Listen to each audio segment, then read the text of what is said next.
tournament. And then as we move to the puppies, we'll see that this team is coached by Connor Grant.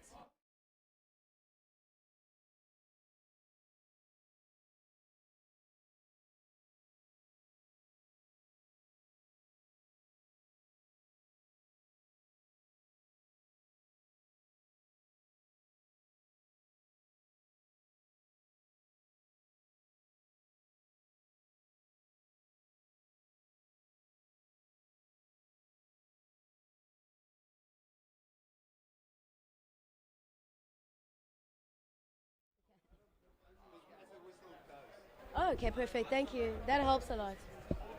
Mike's not on.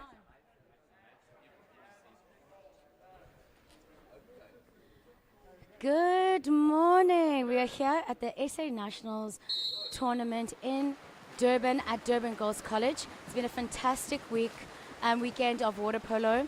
Here we see in the white caps in this bronze medal match are the puppies versus in blue caps the warriors, coached by Connor, and the puppies coached by Jared Visick. White caps are, oh, lovely turn in the hole. Oh, just an ordinary foul being called there by the ref. Our refs for today is Mike Beatty and Brian Green. Oh, lovely shot from the outside, unfortunately hitting the crossbar. Possession now in blue caps' hands. One thing about this game is that the shot clocks are actually 28 seconds, not 30, for main possession, and 18 seconds for after a kick out. Seeing a pick and screen was happening on the right hand side. Oh, lovely bounce shot there from the number 6 from the Warriors side. It's a good start to this bronze medal match. I do think it's going to be quite a competitive game. When we're looking at stats, the puppy side had the most goals scored and the least conceded, but ended up third in their pool, losing in a crucial game they should have won. Oh, lovely. Lovely watching. Lots of patience there. Finish there by Chris from in number 6 cap. He is a Gauteng St. David's boy.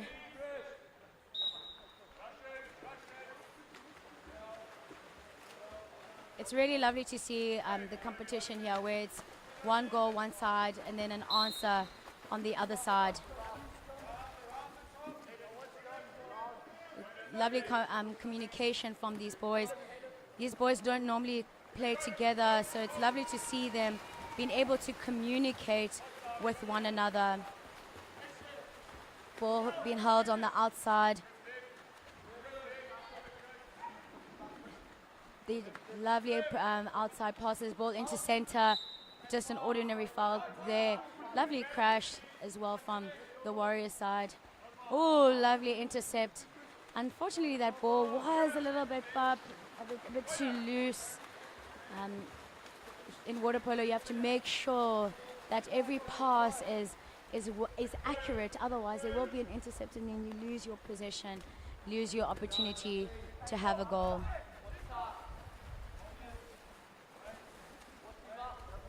Last drive coming from that right-hand side to the left. Coach Jared telling his players to start going as their time has run out. We are playing stop-start here in this bronze medal match. And the boys are keeping it cool, calm and collected, trying to make sure that it's not a gala. It's kind of a gala at this point. No one actually really having opportunities to have a shot at goal. Lots of steals from the outside, just from those loose periphery passes.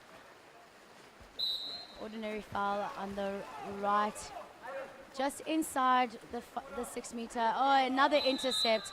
You see these, your passes are really, really crucial, because we've seen in 3 attacks there's been intercepts from the other team. It could also be because it's the morning. Boys have been playing a lot of polo. Oh, lovely feed into the center. Oh, kick out been earned for the Puppies and against the Warriors. Tyron has been sent to the naughty corner. Oh, shot from the outside. Oh, it's really lovely to have lefties in the pool there at such a nice dynamic. And you see that cross cage bounce shot coming there from Puppies number 9, Jonah Teeling-Smith.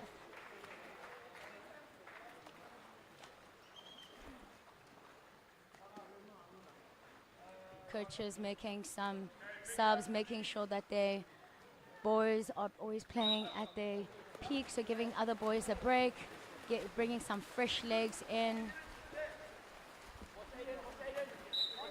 Ordinary foul being called. The boys are playing a tight press. Or second hole being rolled in here. Oh, just an ordinary foul. There was a lovely jump there. Great communication and movement from the bottom players from the Puppy side. Oh, lovely shot. Oh, what a finish. That's a lovely finish there from cap number 11 from the Warriors side.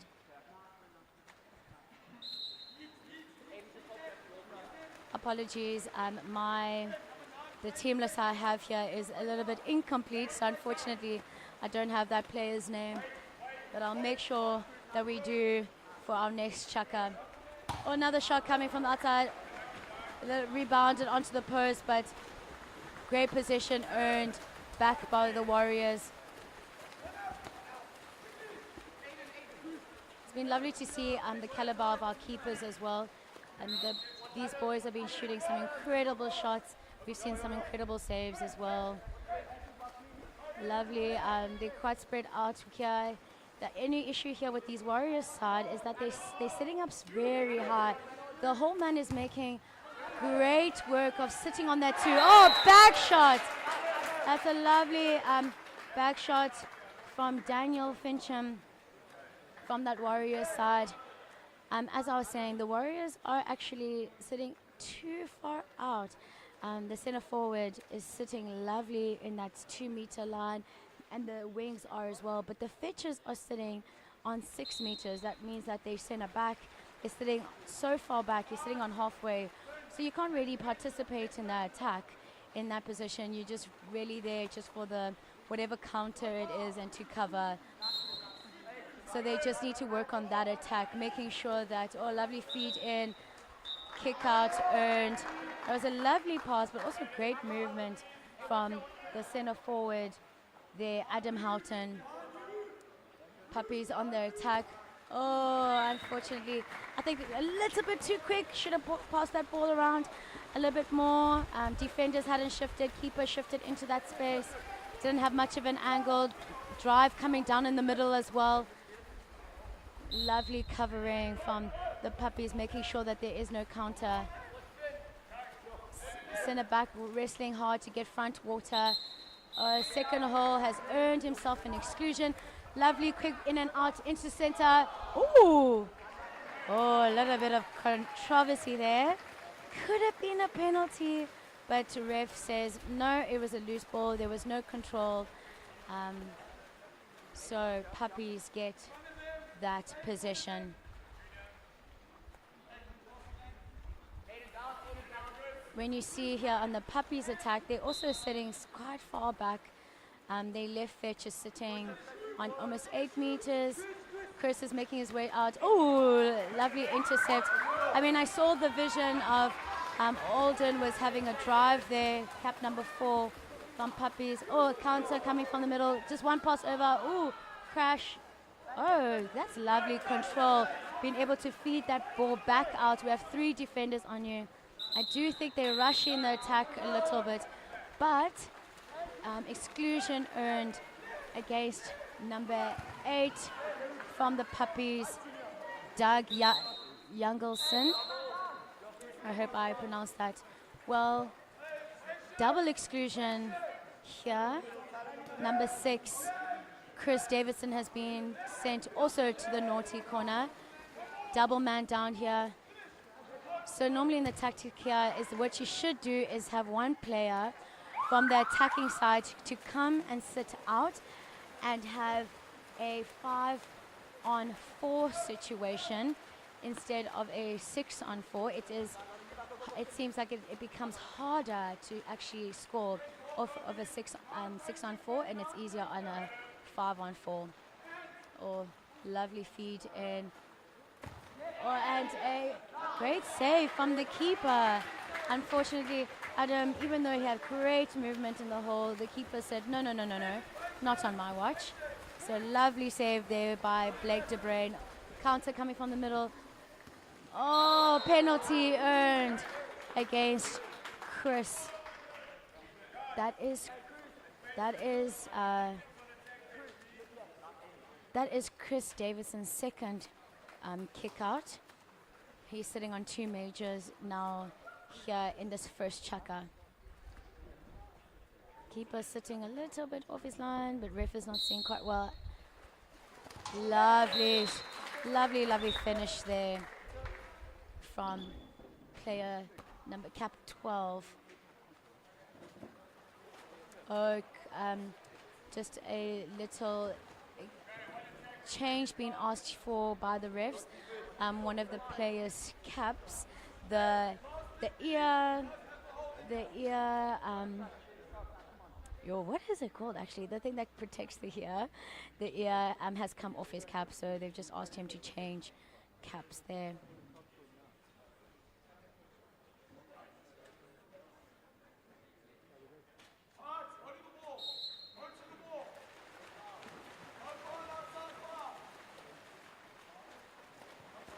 Oh, and good foresight there to make sure he just puts a lot of pressure on the passes. Exclusion earned against player number 8 from the Warriors. Unfortunately, Levi did not realize that he had been kicked out. I think that he thought that someone else had been kicked out, but unfortunately it was him, and because he didn't come out, he had a penalty blown against him, and that is his 3rd major. So a sub now will be made in his place.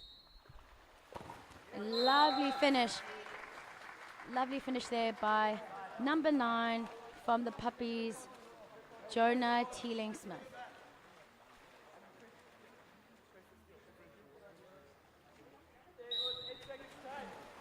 It's really unfortunate for a player to be capped off in the second chukka. Actually, he might actually just been on 2. That is the end of the first chukka. The score is sitting on 4-2 Warriors.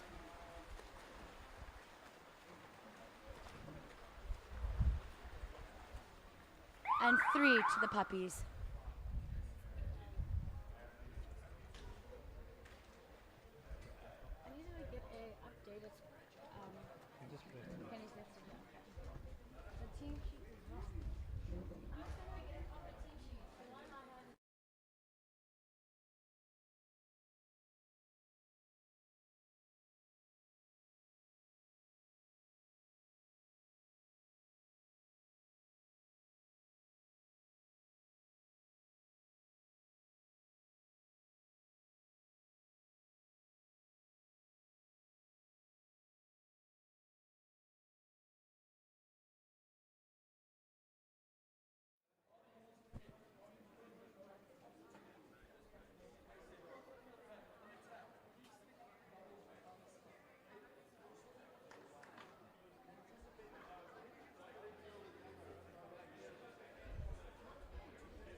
We're now in the second chukka of this bronze medal match here at the SA National Championships.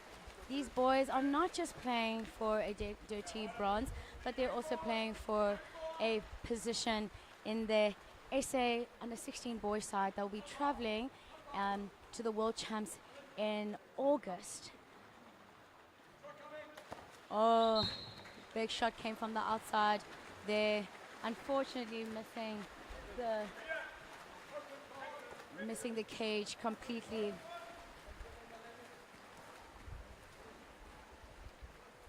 Oh, lovely control. That's lovely control from Mitchell. From Mitchell Rogers. He is playing cap number 12 for the Warriors. So sometimes if you see the team list come up, there have been a few changes to the teams, and unfortunately it just hasn't been updated yet. But cap number 12 is Mitchell Rogers. Lovely turn there from Chris Davidson. Shot coming, a lovely save.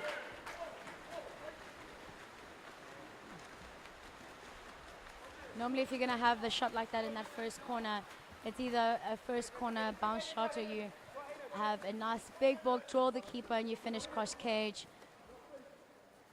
Warriors have been doing so well with the second, rolling the second double. And player number 11 from the Warriors side, Finn Mallet, has been essential to that game plan.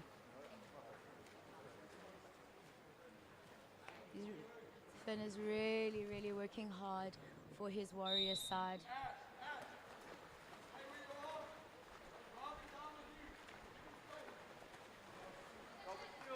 Oh, unfortunately a loose ball there. Ball being taken from the Puppies.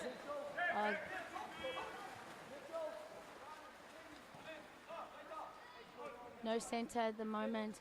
I'm sure one of the boys are going to start driving into that position. Ball sitting on the right-hand side, just an ordinary foul called, double being pulled. Oh, lovely, lovely, lovely intercept there from player number 8, Douglas Youngelson. I really apologize in advance if I butcher some few surnames here. I will do my utmost best to be respectful to each and every player's name and surname. Puppies have that ball a little bit stuck on that side, on the right-hand side.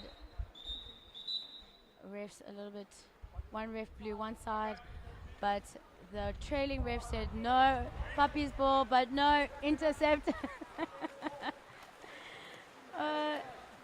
Yeah, I think both sides just need to be better with their passing, making sure that their passing is way more accurate and not so soft and a little bit inconsistent with their passing, making sure that they're passing safe passes, rather a pass like that. That should be a kick out, and it is. Exclusion on James Simpson, and Coach Connor from the Warriors side has called a timeout. Coaches are going to sit and have chats about their tactic, seeing how they're going to make sure that they score off this. That's what the Warriors are going to be trying to do. And the Puppies are going to be making sure that they deny them any opportunity to convert this timeout play.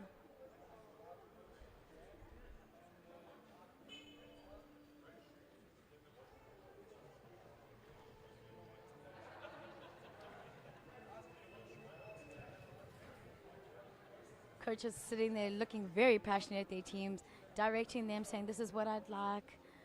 Look at the ball.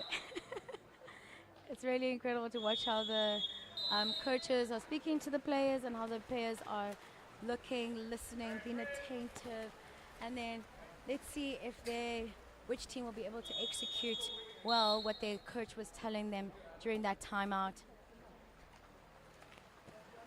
Warriors here with a man up ball on the left wing, left edge.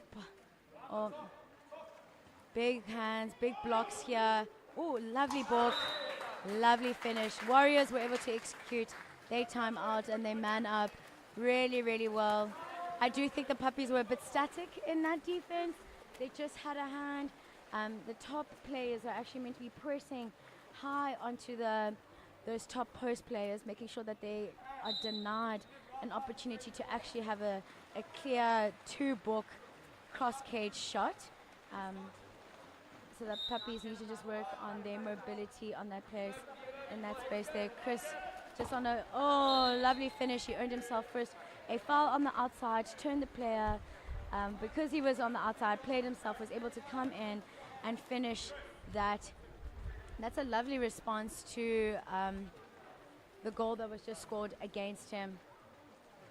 We see here the score is Puppies 4, Warriors 7. Blue Caps are the Warriors, and they're leading so far in this game. There's still so much more water polo to be played.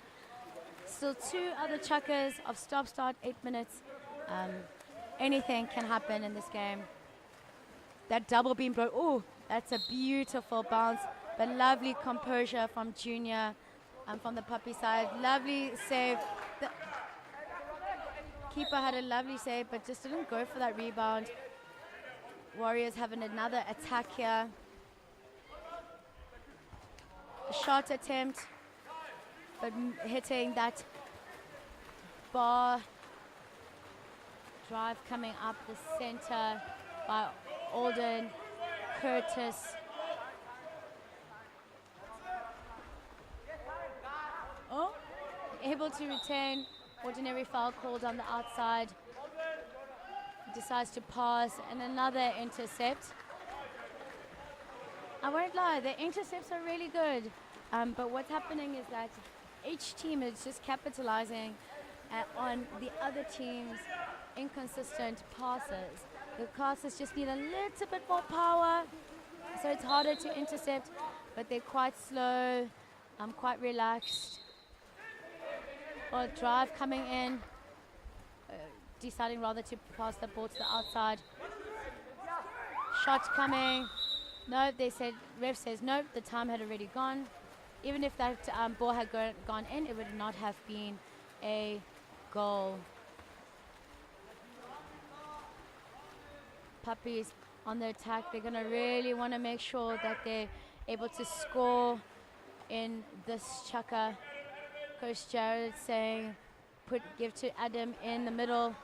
He needs to let go of the ball so he can get a kick out. There you go. Lovely kick out to earn there by Adam Houghton against Tyron Salvi.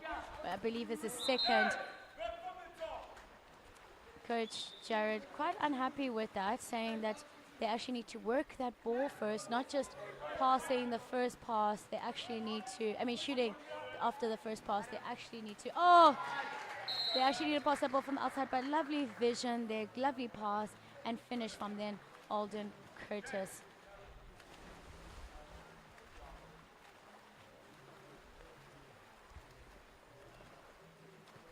I'm so glad that this is a nice, close game so far in this bronze medal match.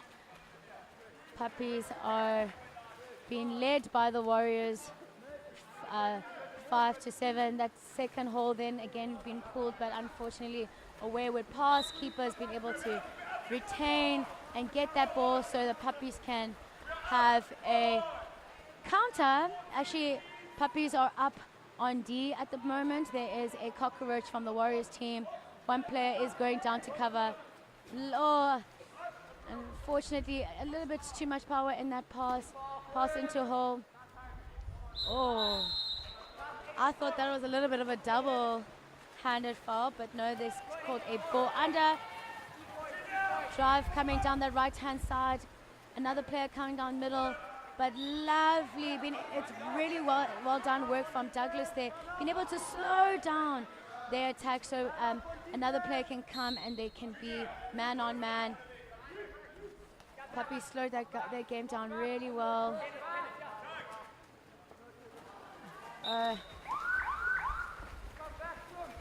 Caleb van der Merwe tried to do a little bit of a lob there, but unfortunately it missed the goal. Oh, lovely save. Wonderful save there from Blake de Bruin. Chris Davison trying a back shot, but right into Blake De Bruin, who was ready for that shot. There's a man down. Oh, lovely crashing there from the Puppies. Been able to steal that ball back. Warriors are coming down really strong. I'm really loving how their attack is. They're making sure that they use that 2-meter line really, really well. If the 2-meter line is then not open, then they will go to see what the outside shot options are. Alden doing backstroke all the way and had no idea what was happening behind him. Him apologizing to his coach, Jared. Oh.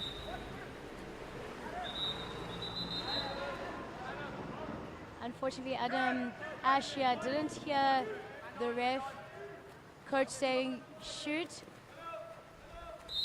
Foul on the outside. Oh, I like that. I like that little bit of tenacity, a little bit of cheek in that play. Instead of going for a shot, going for a sneaky pass into that center, a high ball, and a flick into the goals. Unfortunately, just missing the hand there of Mitchell Rogers. Ball into center. Lovely crash from the outside, but Adam, able to get that ball back. 3 seconds left. Back shot. And unfortunately missing the goal. And that is the first half of this game. Puppies are sitting at 5 goals and Warriors at 7.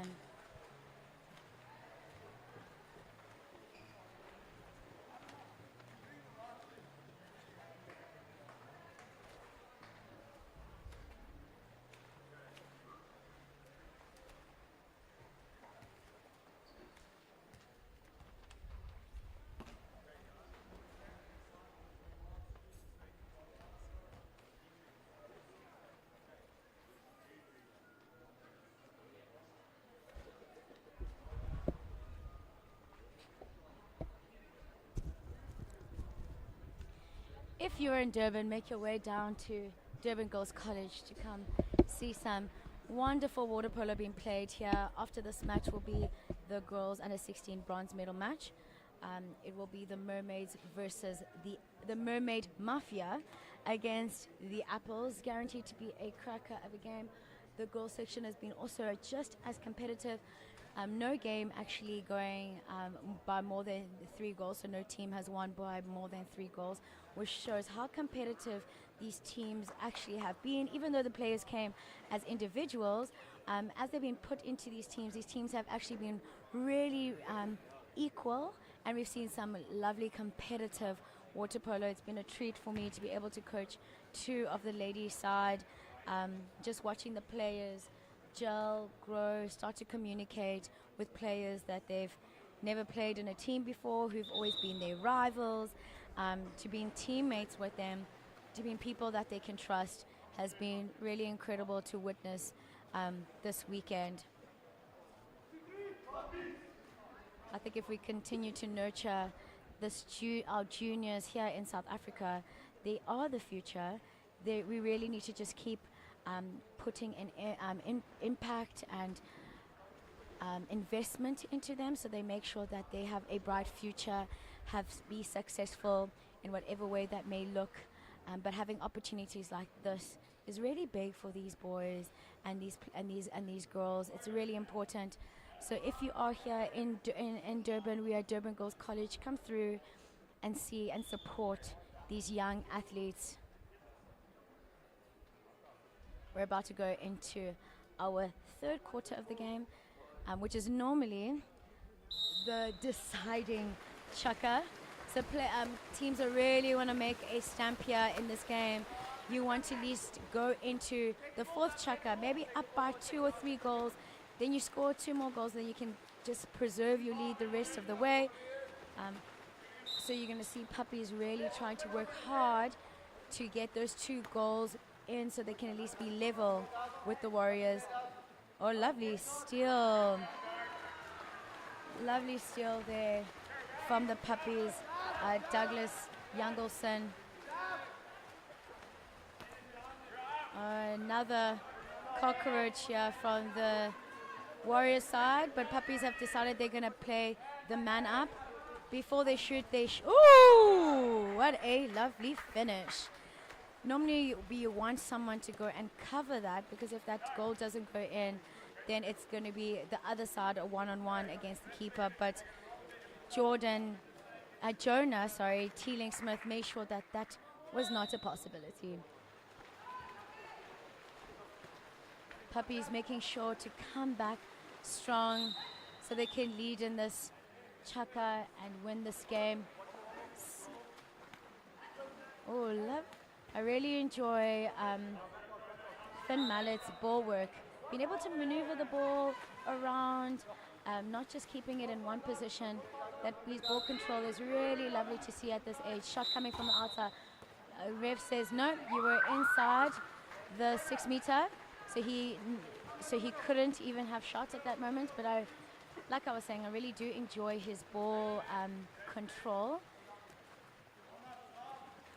It's really nice to see. Oh, it was meant to be a centre forward pass, but unfortunately it was a bit too high. It needed to be on the water so that Adam can actually pick it up, bounce off, work the centre back, work his legs so he can get a shot off from that centre forward position. Drive coming into the Warriors, pulling a double again, pulling out. Oh. Shot from the outside came, but ref says no, you booked before.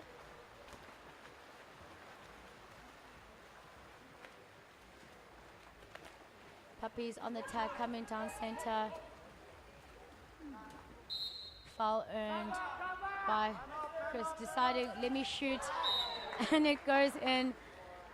Puppies have now leveled the playing field. It is 7-7, exactly what they needed to do. They needed to come back. Otherwise, if the Warriors had scored more goals, it was going to be really hard for them to come back in that final chaka. But this is water polo. Anything can happen. There's still plenty of time. So it's lovely to see how competitive this bronze medal game is. Lots of tussling happening. That's in a forward position. Boys setting up. Oh, and a lovely steal there by Jonah.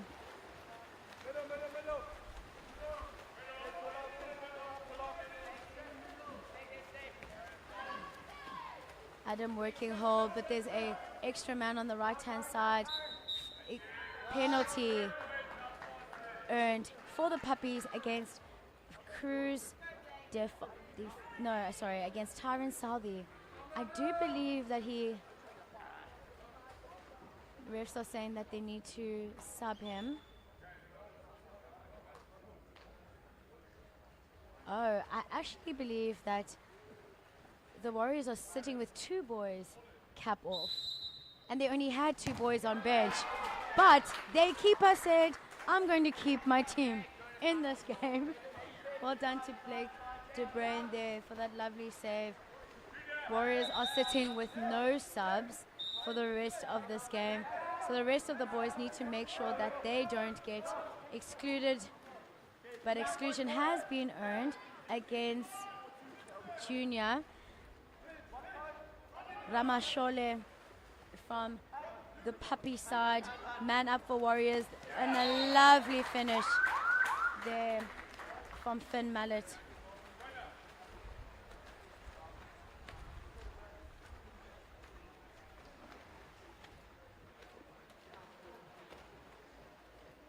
This Warriors coach is going to have to make sure that he controls his boys really well, just speaks to them, guides them well on their defense, so they don't earn any penalties or exclusions, so the boys don't get any more majors and kickouts against them, as they do not have more bench to come and take part in the rest of this bronze medal match.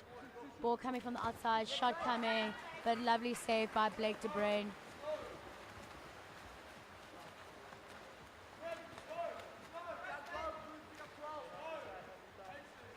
Warriors coach is telling the boys they must have patience, but Mitch Rogers said, patience for who?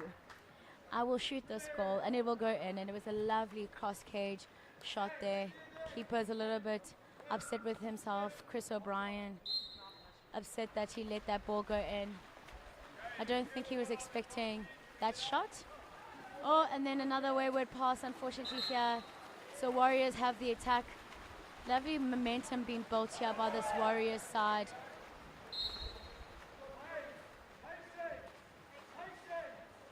Warriors coach keeps telling the boys, patience, patience. Warriors just looking around, seeing what's available to them. Foul on the outside. They send her back, send her forward. Worked really hard to get front water. Dumping that ball, lovely decision to make. The boys weren't too sure what did they wanted to do in that space. Should they shoot, should they pass? And that dump was a much better choice. Another cockroach here from the Warriors side. So Puppies are man up on D. Buzzing from the top, shot coming from the outside. And then if Blake just needs to get that ball quickly into that center, then it's a one-on-one against the keeper. Oh no, they defended themselves. Oh. Well done to the Puppies for making sure that that was not a goal. The Warriors team defended each other and lost that ball, unfortunately. The Puppies on the attack. Adam setting in the hole. Ooh, unfortunately, not a good pass from Chris there. Chris apologizing to Adam, saying, sorry, my guy.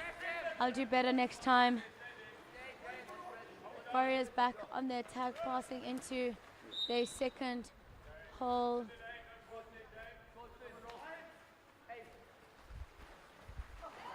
Oh, another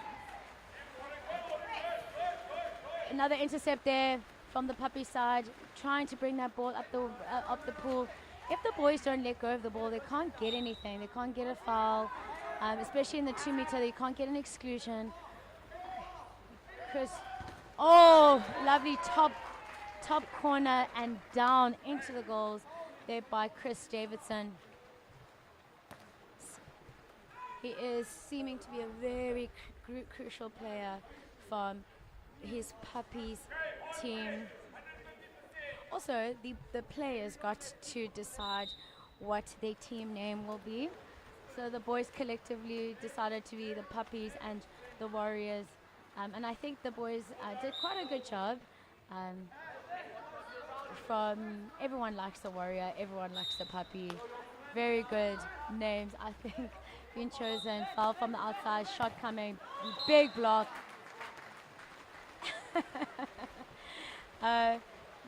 Douglas had a little bit of, ooh, that was a hard shot and he blocked it, feeling a little bit of that sting from the power of that shot there by Finn Mallet. Players being told no foul. They know that Chris is deadly on the outside. Oh, dropping the ball. Oh, ball going straight over the goals. Lovely defense there from the Warriors, making sure that that Chris Davidson, who is been shooting majority of the Puppies' goals, was not going to score again. Oh, lovely, no foul. Oh, and another steal. I think that the players in both teams, their awareness of that ball coming in has been actually really, really good. Being able to intercept and sitting in the lane to make sure that they intercept that incoming pass. Ball side drive came in the middle, but unfortunately a player dropped. Jonah's going to try have a shot here going over the crossbar, but actually being tipped there by Blake De Bruin, able to get a hand to that 2 meter called. Oh, let's see if Jonah's going to try have another attempt here. He does. Unfortunately, again, also going over the crossbar. Should have bounced that ball into that side, but I think he was aiming for that top corner, and it is wide open, the cross cage top corner. Maybe just needing to have a little bit of a crunch there in his finish. Keeper just having an attempt at goal here as we end the third chukka of this bronze medal game. We see the score 9 to Warriors and 8 to Puppies.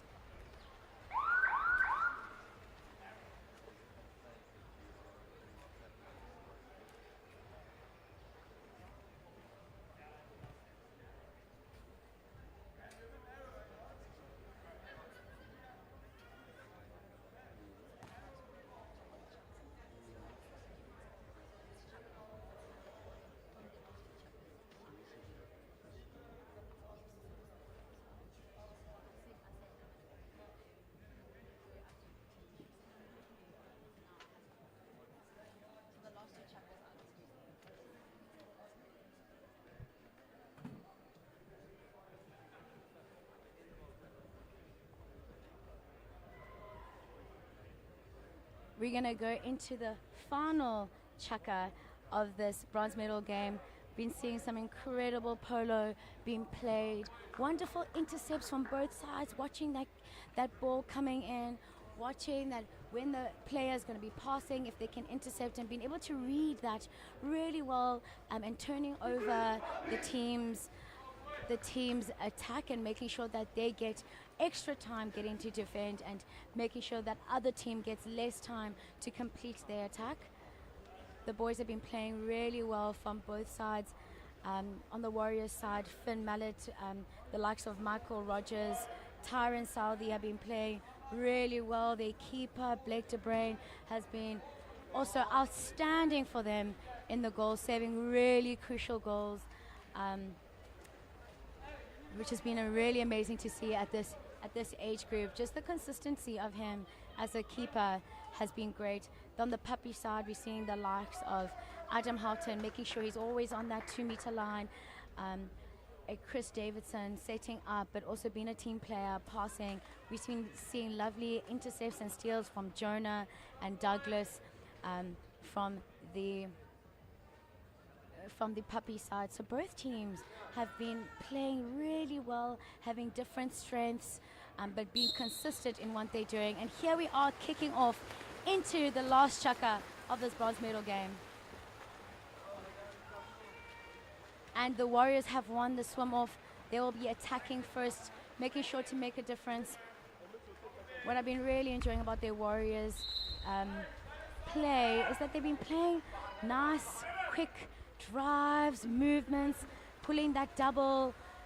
It's been really lovely to see. But Jonah, again, reading well, having his hands up as his player was moving around him to able to intercept that ball.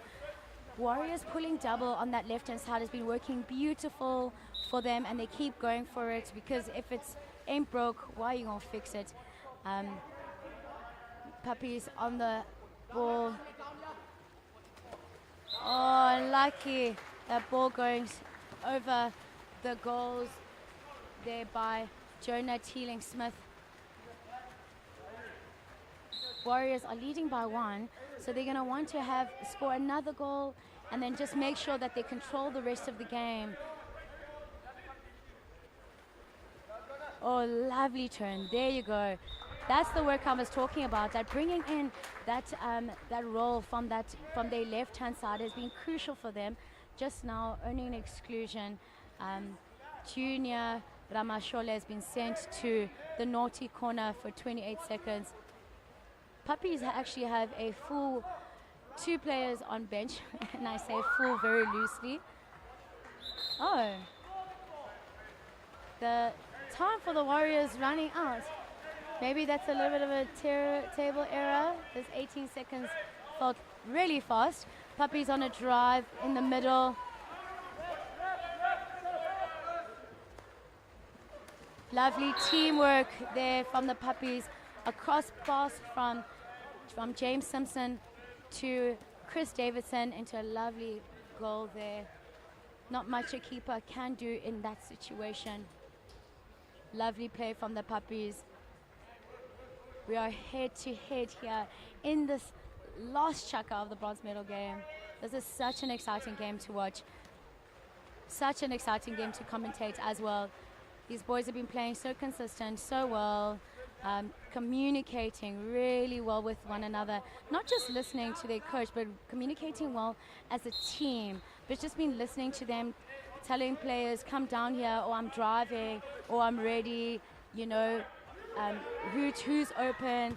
Oh, lovely save there. Oh, very, really lovely save there by Chris O'Brien, keeping his team here neck to neck with the Warriors side. Adam Halton earning an exclusion against Caleb van der Merwe. Man up. And a lovely finish from James Simpson. That's a really nice man up there from the Puppies. Cool, calm, collected, playing that ball around, looking who's open, but also listening to one another, seeing that the left wing was open and having a first-time shot, a first-time bounce shot into the back of the net. Lovely water polo there being played by the Puppies. Warriors are going to want to respond here. Good pressure being put by the Puppies, but Warriors been able to maintain their position.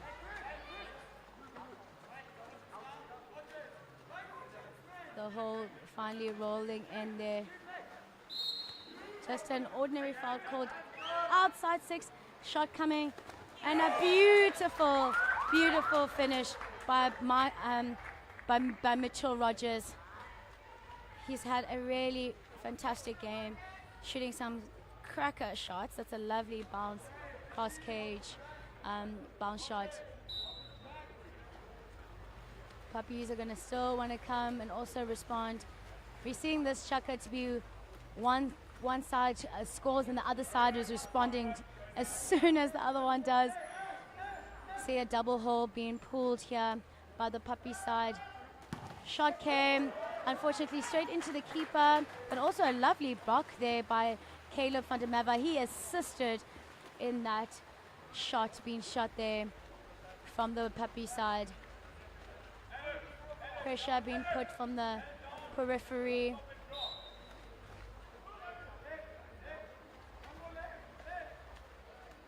Ball being past that second rolling hole. Oh, and a save from Chris O'Brien, being able to earn his team the ball.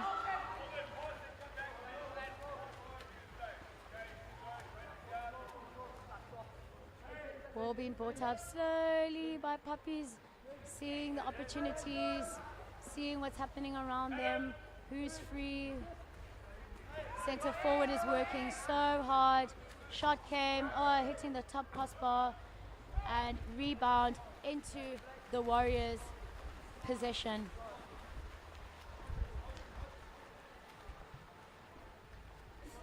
Three minutes and 40 seconds left in this game. You being called by the coach, another foul being called, but this time he's inside. Oh, one more, another foul, but this time he's on the outside. Let's see Mitchell if he's able to get this one in, but no, Chris O'Brien says not this time.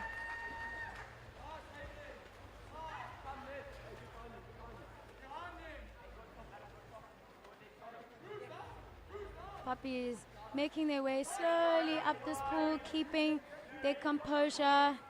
Warriors pressing, lovely save.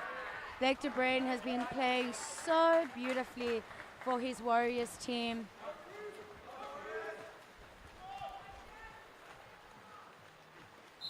Just ordinary foul called here on the outside.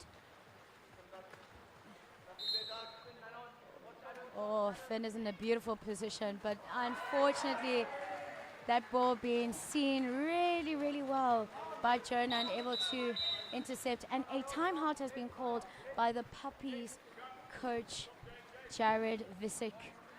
He's going to want to make sure that they play a full attack, and in that attack get a goal from it, so they can be in the lead for the first time in this game. the teams are actually quite close to each other, so I'm quite sure they can hear what the other coach is saying. The Warriors have 2 players who are capped off, unfortunately, so they have no one left on bench. So we see Tyron Southey, who was the starting centre back for the Warriors side. He was capped off from that second chukka and has been unfortunately sitting on the bench, not being able to participate in the rest of this match. Let's see what the Puppies have up their sleeve here after their timeout has been called. Hearing some Warrior supporters in the stands here. It's wonderful having parents. I've seen grandparents, friends, cousins who've come to support all the players. Pass into center forward. Oh, unfortunately hitting the crossbar by Adam. And they said ball under. Lovely defense there from the Warriors side, making sure they did exactly what their coach had told them to do, but also just the awareness that they had to crash when they did, making sure that Adam Houghton would not get a goal in. Warriors on the attack, second hole being, the roll being played. Oh, by kick out against Douglas Youngleson. Man up for Warriors. You can hear parents even shouting, move the ball. Oh, that's a lovely block, but an incredible finish there by Finn Mallet. He came into his angle, looked where his pocket was, watched where the keeper and the defender, and he actually found a space right in between them. Lovely finish by Finn Mallet.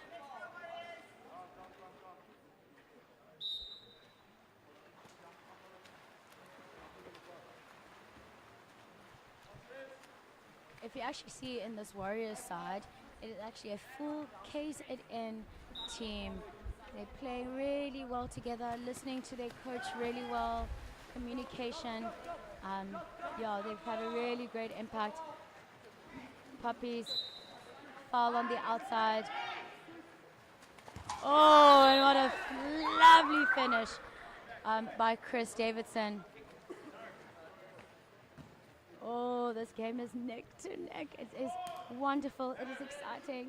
It is exactly what a bronze medal match should be. We see that there's 1 minute and about 30 seconds left, and we are still neck to neck here. 11 all on the board. Oh, and a steal. That's a lovely steal there from the Puppy side. Even though it was a great pass into Finn Mallet.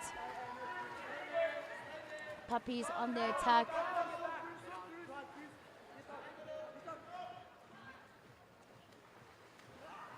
Oh. That was a really close ball there. Unfortunately, Adam, I don't think he was quite ready for it. Being able to smile through that, though, is wonderful from him. I think ball is in a very, very dangerous hands right now in Finn Mallet. Oh, but lovely save there by Chris O'Brien. We can see here that Finn Mallet is a very dangerous player, shooting some incredible shots. If he's setting up, you know that you have to have a big block. Oh, now Mitchell Rogers has also set up, but unfortunately he's inside 6. So forcing Warriors to pass the ball on the outside, see what other options, and a beautiful steal there by James Simpson. Puppies swimming hard up the pool.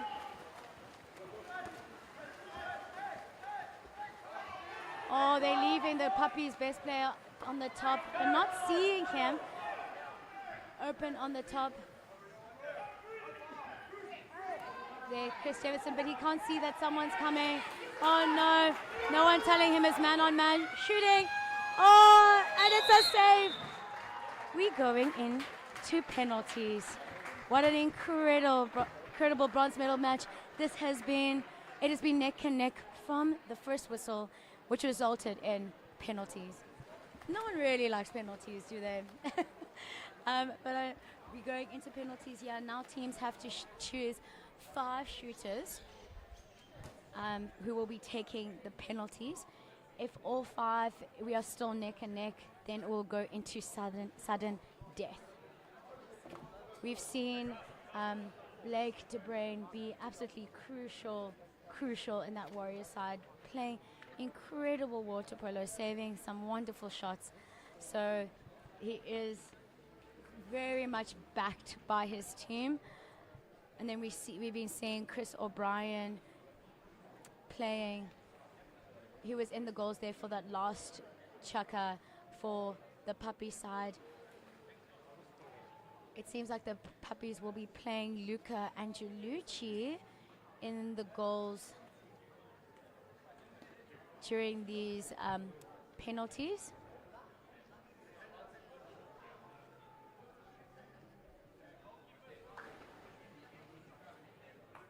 So in this, the keepers swap sides. So you shoot into the opposite goals. So on our right, the puppies goalkeeper, Luca Angelucci, and on our left, we see the Warriors keeper, Blake De Bruin. Warriors are up to shoot first. Finn Mallet taking the start for the Warriors side. Oh, and unfortunately missing. Luca Angelucci say no, denied. Lovely save there by Luca Angelucci. Coming up here first from the puppy side is Jonah Teeling-Smith.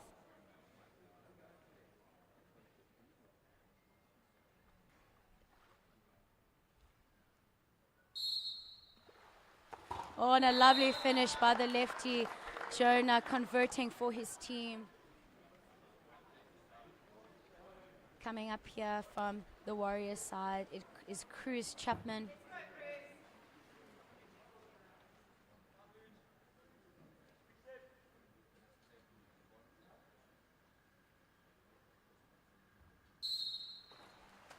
Oh, and Cruz making it count. If you guys were here in this beautiful pool facility, you would have heard nothing during that penalty. Everyone was quiet, giving him the respect he needs to have his penalty. Taking it on the puppy side is Alden Curtis. And he makes it count for his puppy side. Taking it for the Warriors is Mitchell Rogers. He's been absolutely crucial for the Warriors side, getting them to this point.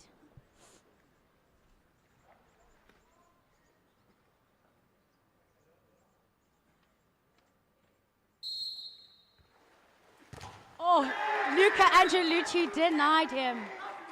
That's a lovely, lovely save there from Luca.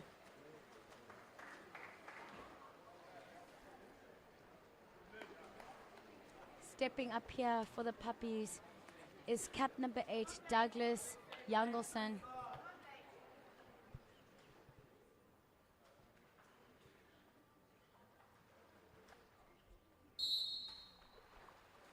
And it's a shot there. Well done to Douglas. We saw 2 lefties from the puppy side. The goals are sitting at 14 to puppies and 12 to the Warriors.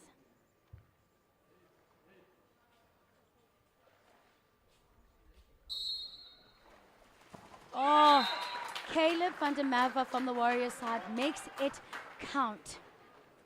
Wonderful, wonderful shot there from him. Stepping up next on the puppy side is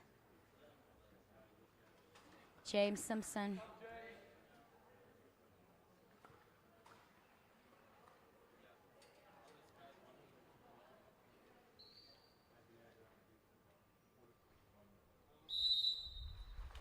Oh, and James also making it count for his team. Puppies have officially won this bronze medal match. Congratulations to both sides. What an incredible incredible game. Stay tuned for the ladies' bronze medal match. It'll be the Mermaid Mafia versus the Apples.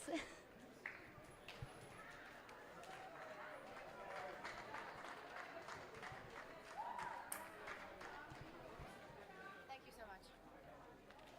No.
Commentator. How are you? Good, are you? All ready to rock and roll? Of course. you have a mic here? I'm sitting up there. Yeah. Do you want to check? I'll stand for this. Okay. Well, I won't be using it. It's the same as yesterday.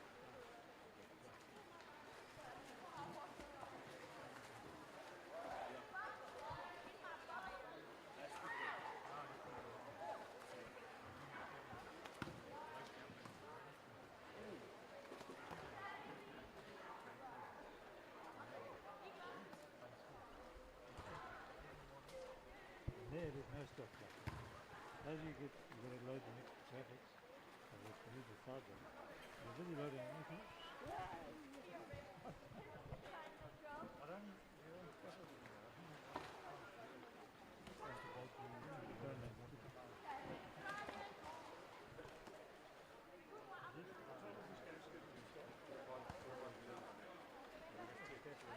So, can you get a team sheet and just go to both benches and just confirm their team? Okay, so you've got the names for the qualifiers. And I think I'm doing the girls' finals. I'll do it for the girls' finals. I'll make sure I've got those two teams this week.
morning, ladies and gentlemen. Welcome to this year's Under-16 National Championships. We are underway with the Blue Caps being the Mermaid Mafias and the White Caps are the Apples. Once again, we see both teams here opting for, the Mermaid Mafias opting for a tight press, which results in a steal, and now they progress up the pool.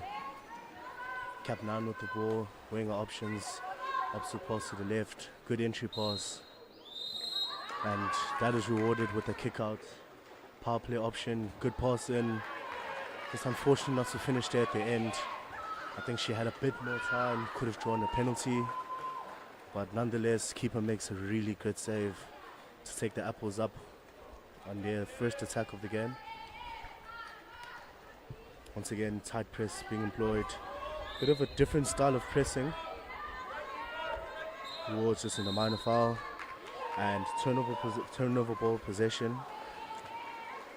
Player didn't play herself. As you can see, cap number 9 chooses to play herself, learning from the mistake of an opposite number.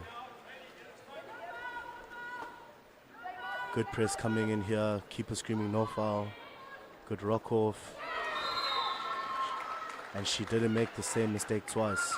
Took her time, rocked off, and good finish from cap number 8. That's a really good goal by Michaela Morrison.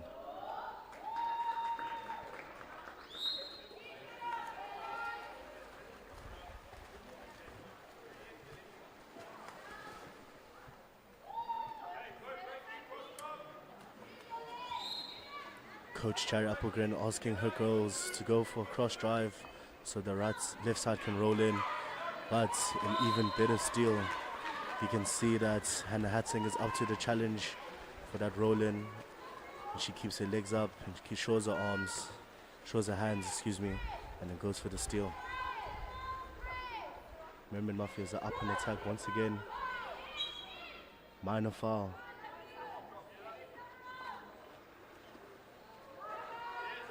That is a really good steal from cap number 10.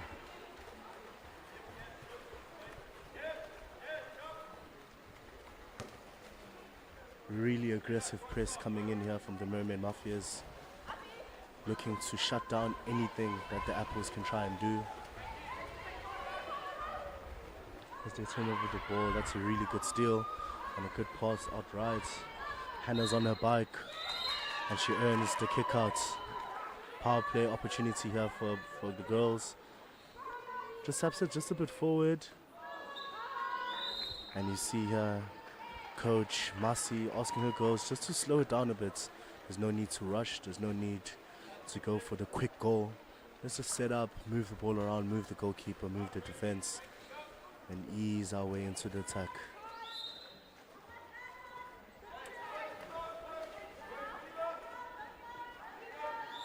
Masi's calling for girls not to foul the perimeter.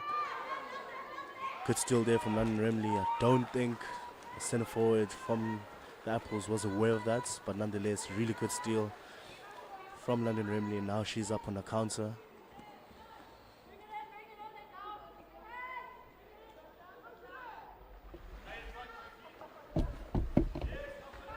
Yeah, that's really good defense there from the Apples. Just allowing the crash to come down while the centre back is showing hands. Referee won't allow the kick out nor a goal. There's no sign of impeding anyway, and there's a player incoming to stop that. Minor foul in the perimeter. Entry pause, but just roads. Just a minor foul. Once again, that is really good marking by London Remley. Just showing hands while the players rocking off. Not impeding her in any way, not stopping her from swimming forward, not stopping her from getting the ball. And they go up now. Hannah's on her bike. It's a 1v1, off for the cross pass. That is a good finish. That's good water polo there from the Mermaid Mafias. Cross pass from Hannah over to Lily, and keeper not in front of the goals. Just beaten there on the far post, and good goal. Mermaid Mafias currently lead this encounter by 2 goals to 0.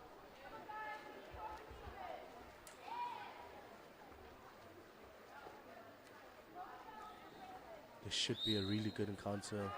Two coaches, vastly experienced, lots and lots of games that they've officiated. They know the game, they know how to play the game, they know how to coach the game. It's a bit of a scramble attack, not positioned. And it just makes it easier for the defending side just to drop off, get the ball.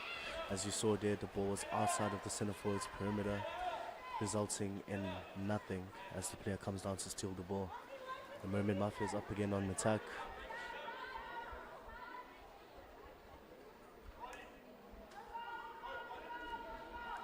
Again, you see the Apples also implementing a tight press as they steal the ball. Their pass went wayward, and now they're up on attack with cap number 8 carrying the ball on the far right.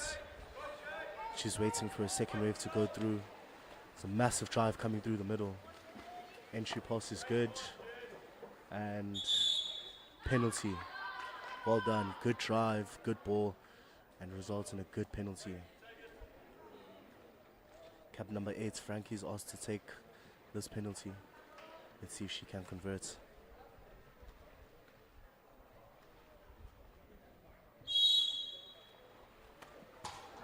Shooting. Cap number 6, Frankie, says, "Don't worry, sir. I'll get us on the board," and she scores their first goal for the Apples. Score currently sits at 2-1.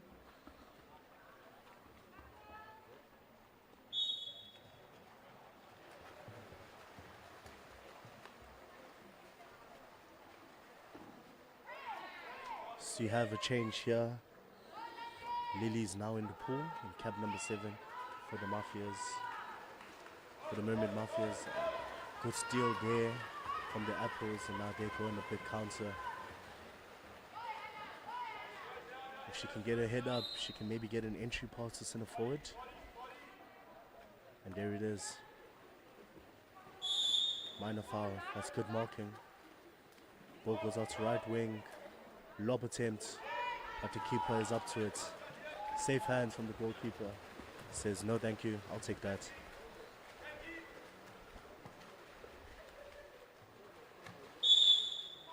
Players being pressed really high up the pool, really trying to push this Mafia side, this Mermaid Mafia side. And again, great marking. Centre back just showing hands as the crash is coming down. No kickouts. Get the ball with our goalkeeper. Now we can turn and go. Cap 7's now going across on the opposite end on a big drive on the opposite end of the pool. That's good in the lane marking there by Lily. She steals the ball, aware that the ball might come to her.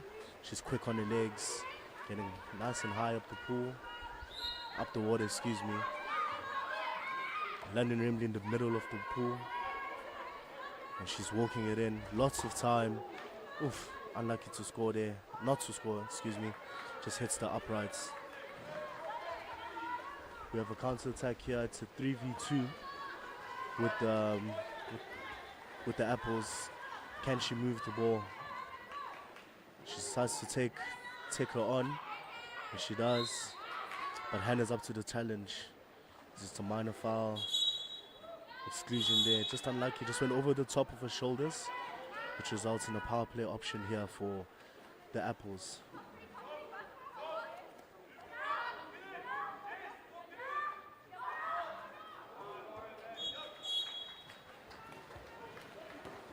Low percentage shot, just about 8-9 meters out.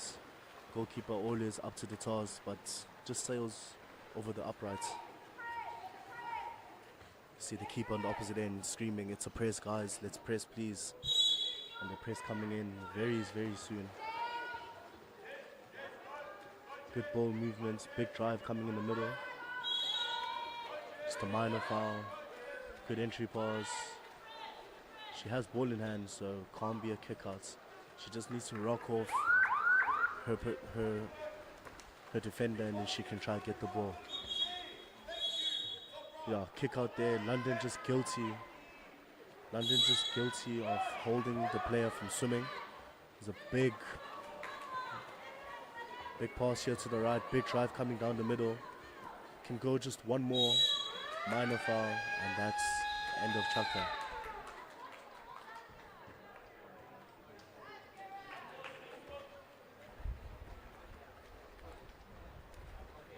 The Apples need to get the ball back.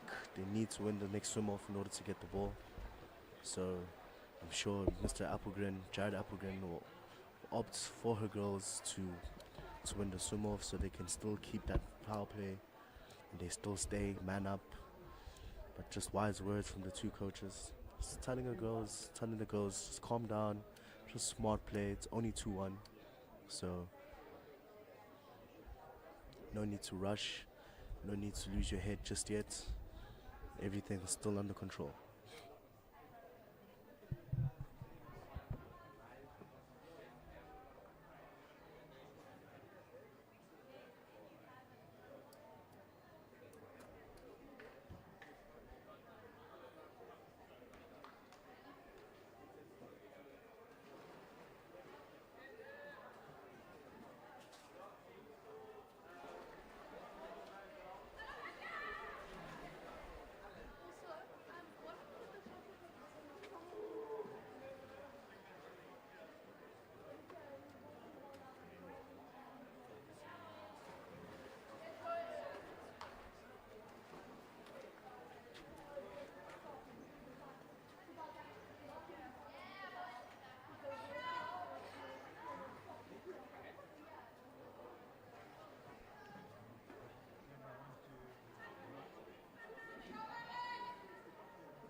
You see why everyone in the pool is calling her Bullets, because she is quick.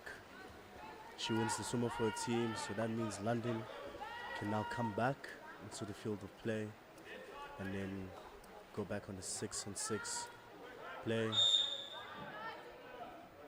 It's good working there.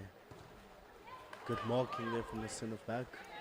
Just really, really poor pass into centre forward, ball in the air, not landing in front of the player, which results in nothing and just a turnover of possession.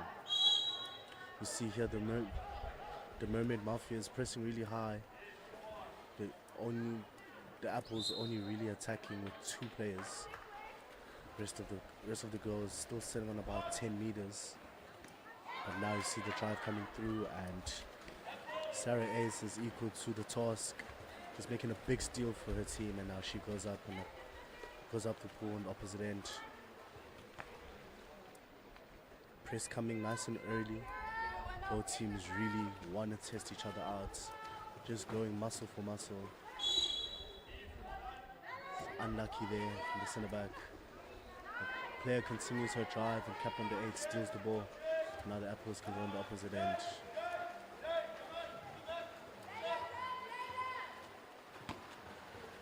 .50-50 pass, but Billet steals the ball just on the legs once again, in the lane marking, realizes that's a 50-50 pass. She just comes around, takes the ball, and now she sends the team to the opposite end.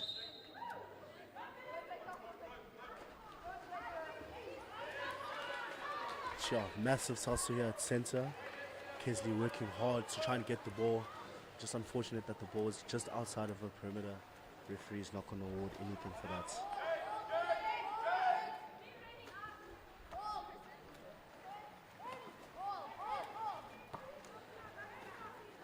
Backhand shot execution, good, but she needs to post up on 2 meters, to try and get that backhand opportunity. Massive counter here on the right side. Passes over to the left. Two-handed save from the goalkeeper. That is really good. It's not often that you see a cross pass save in water polo. So for the keeper to hustle away on the opposite end of the goal mouth is really, really huge. But Sarah A's just notices that the pass is just a bit short, works really hard to get the ball up, get the ball back for the team, and she gets the ball now with the Mermaids in possession of the ball. Lob option, just hits the uprights, and the Apples go up once again. Big pass on the right, middle's coming, entry pass just outside of her perimeter. Center forward is working really hard to try and get something, but the team needs to give her better entry passes. Willet's working hard and she earns the exclusion for her side. Another power play opportunity as they set up 4-2 in their attack. This is the formation that's played when teams go man up, or in other words, a 6-on-5 option. Foul on the perimeter. She's sitting on like 8 meters. She needs to get a bit closer. Blocks the uprights there at the end.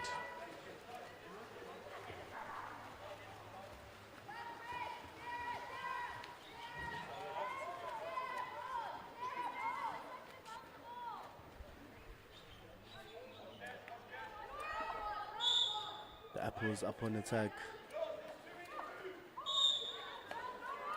Coach Chad Applegan asking his team just to go a bit wider.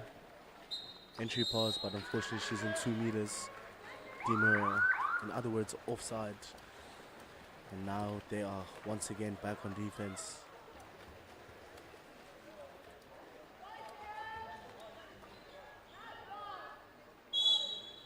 Minor foul. Entry pass once again. Kickouts. There we go.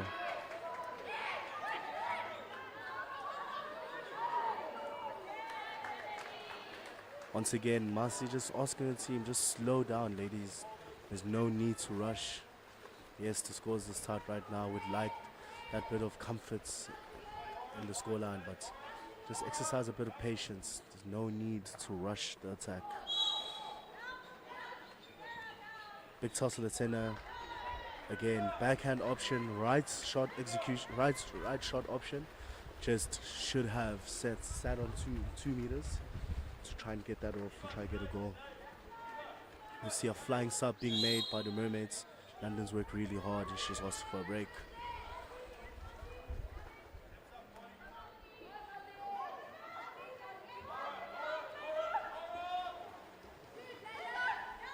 Leila's been asked to shoot. Entry pass, but unlucky there. The team should have gotten the ball to her a lot earlier. And now, massive counter attack coming. If she can see her teammates, but unfortunately she just keeps her head down. But she's working hard for front water. Referee calls a 5 meter. Good work there by cap number 8 for the Apples. Good work, good turn on into inside the goal mouth, and good goal, or should be a good goal. There we go. Cap 11 scores the penalty for a team to level the scores 2-2.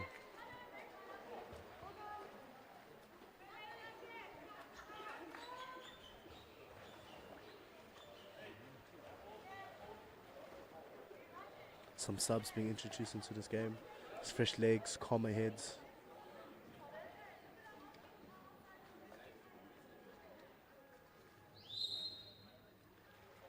And we're underway once again.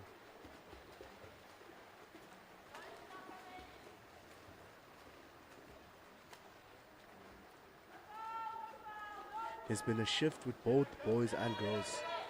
Both teams just been asked to tight press, just to make the game more interesting, show some player accountability on the opposite end, both defensively and attacking wise. Big drive coming here in the middle. She turns the player. It's unfortunate not to see that. These girls are not shy to lob. But it does work. Oh, she didn't see the drive in the middle. Plays it out wide, but good interception there by Cap number 9. Really just steps in front of her man and steals the ball, and she gets her team underway.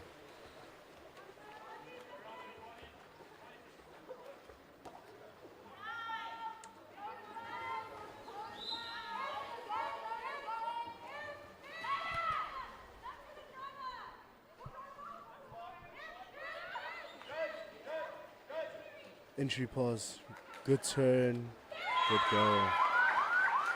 Kesley is doing her team a huge favor. Good turn in center, good goal.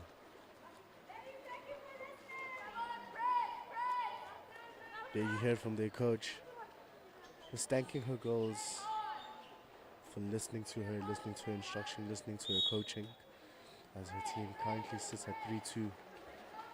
And they go again with tight press. Just unlucky there at the end, just went over her shoulder. Just a minor foul. Right idea. Oh, hello.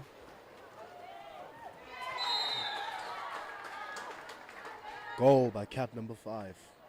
To level it once again to 5-4.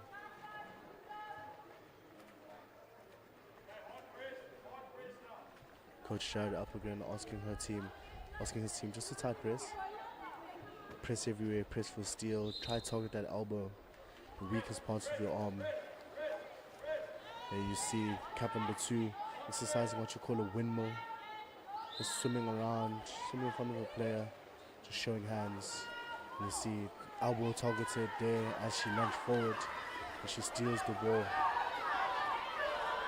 Massive counter attack coming here. Everyone is up the pool. Everyone's calling her forward to shoot. There we go. Buzzer beater. Well done, girl.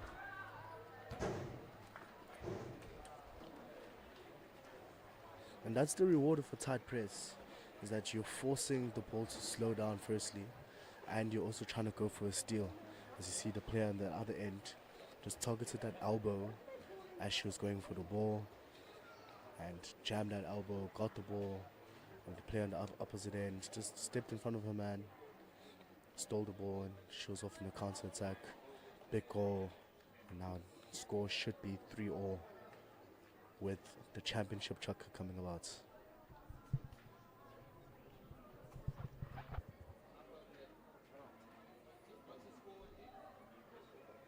Not 3-3. 3-4. 3-4. According to time. Last 4. Excuse me guys, the score is 4-3 to the Mermaid Mafias. I apologize for that.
hands, and now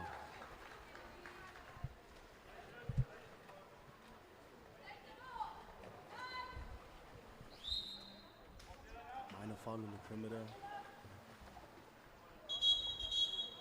Yeah, London just guilty of having her hands down as the ball came into center. Now the Whitecaps, the Apples are man up. They have this power play option. They set up a 3-3 formation, just moving the ball around. But keeper is up to the task. The showing, demonstrating that she has really good legs. Gets up nice and high and saves that ball. Just palms it down with the right hand. And now the Mermaid Mafias are up on attack.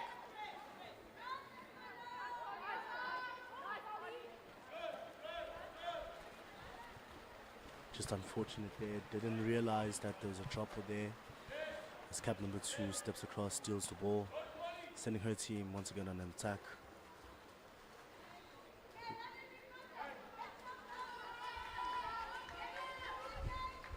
Player 8 just takes her man on.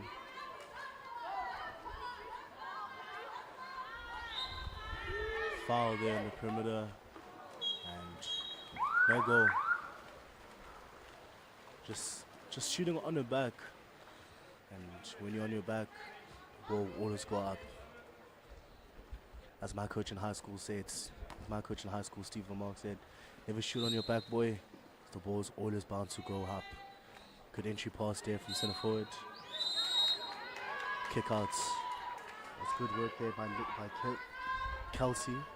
As she earns a power play option for her players. Big drive coming down the middle. Minor foul.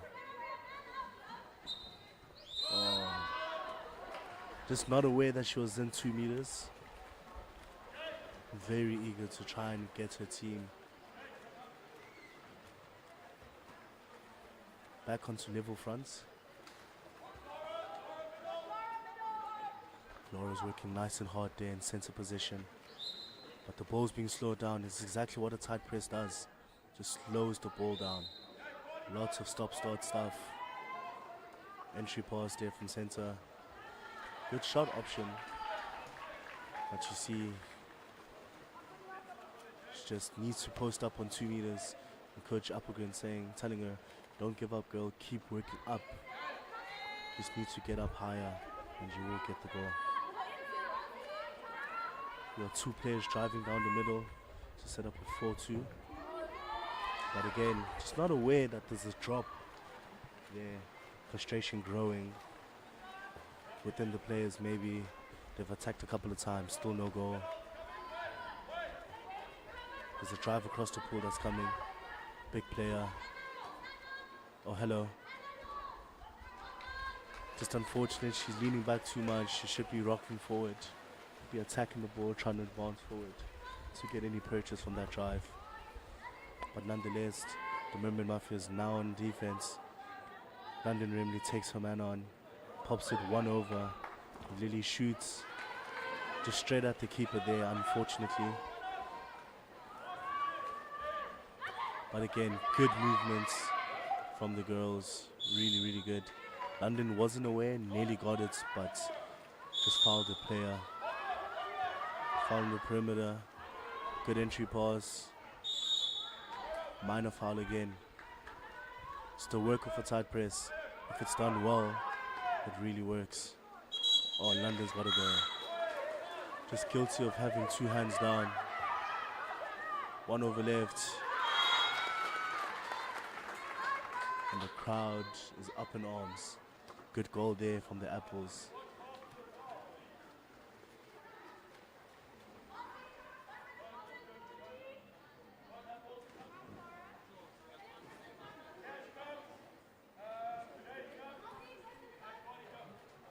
Coach Applegren and Masi both calling for changes.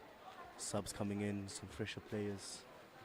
It's a very tiring chucker. After 2 full chuckers of up and down wrestling, trying to find mismatches, some players do get a bit fatigued.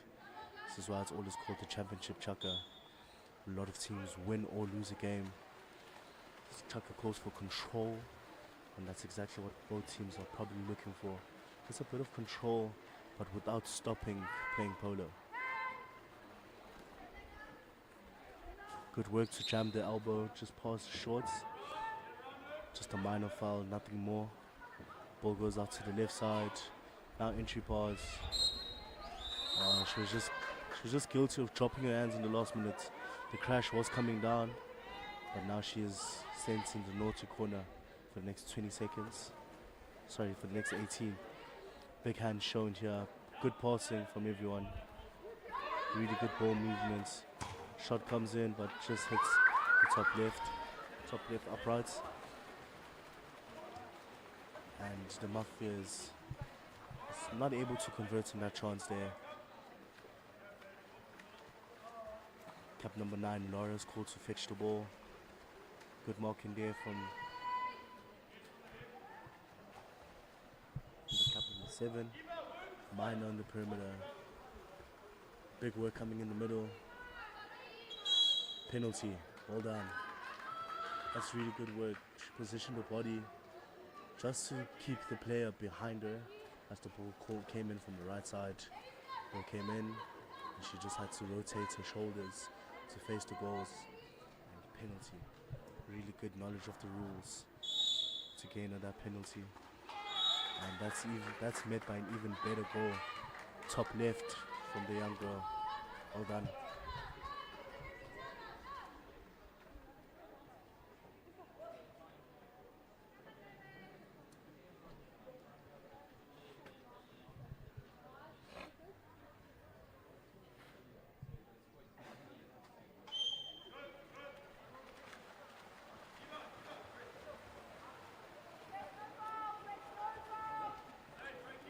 Coach Jared Applegrim was calling for a tight press from the girls again.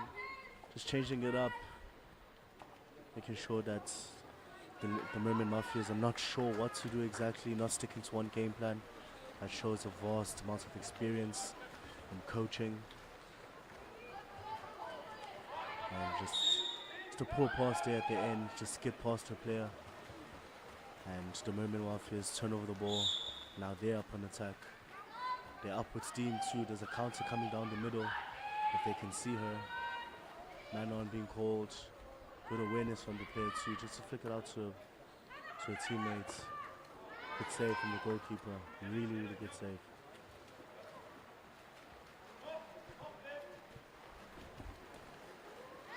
The girl is just opting to press her man, and that is rewarded as they turn over the ball. Lob option.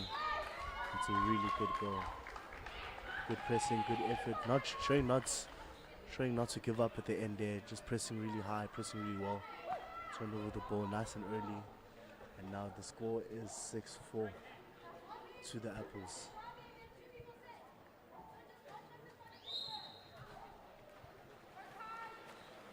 Just some wisdom coming in there from Marcy, telling her team exactly what they need to do.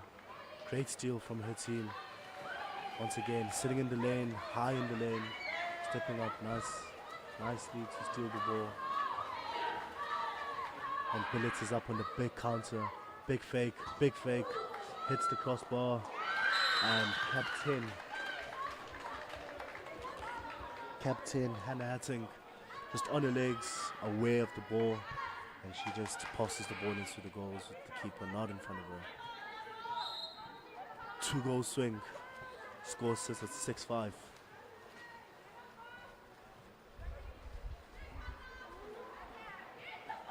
Bit of a wrestling match there. And Hannah's on the bike again. And she's through. This could be a penalty if they're not careful. And it's unfortunate at the end. She just grabbed the ball. Penalty, no penalty called. And just ball under. Just one more ride. She walks it in. Minor foul. That's really good marking there by Bulletin. Just staying in front of a man, staying goal side. And then Lily, once again, the thief.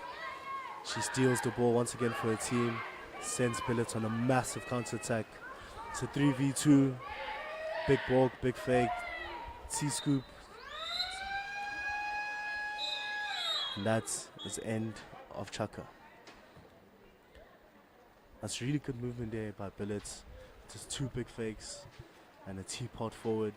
It's unfortunate that she wasn't aware of the time, the main time, and couldn't score.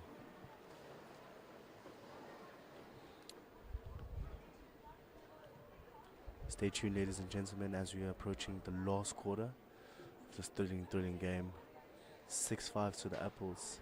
1 goal in it, all to play for here at the Durban Girls College Aquatic Centre at this year's 2026 Swimming South Africa National Championships.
Last and final quarter, as I said, 1 goal, all to play for.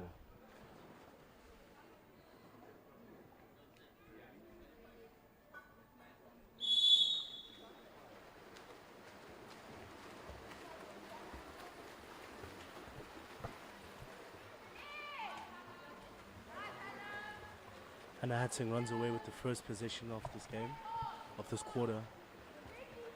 Last and final quarter.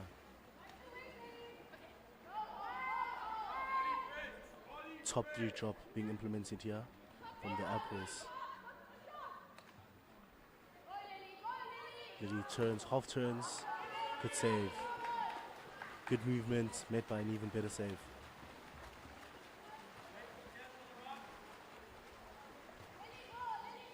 Safe pass from the right. Lily implementing a different type of press. Is going her back, showing that she's not holding a player down. Minor foul, just inside 6 meters, so she's not able to shoot. Minor foul once more. In center, shots. Ooh! Lob. Lobovic. Lob on the right side. Calm, composed, buzzer beater.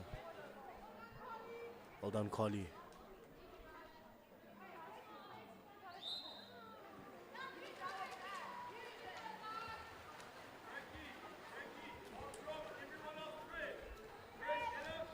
Once again, he's being shown here the fluidity of defense here by Coach Jared Appelgren. Forcing the shot from 6 meters, low percentage shot. Just identifying that we can always change it up, confuse the team, not stick to one and the same thing on defense. Good entry pass. There you go. Sat on 2 meters. Backhand was open. Good goal. Really, really good goal by Ella. Incredibly strong center forward. She's held a man on the left shoulder. Drop coming down, but she was still able to execute a backhand. It's a really, really good goal by Ella.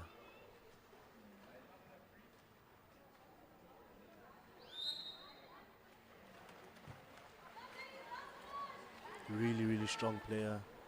Really, really talented.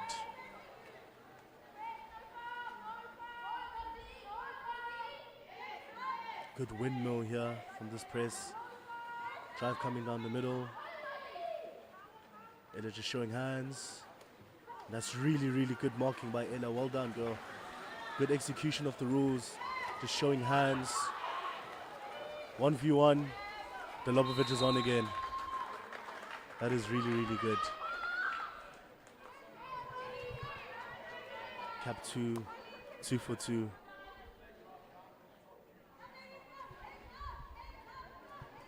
Just showing her coach that, sir, I can do it twice. Don't stress.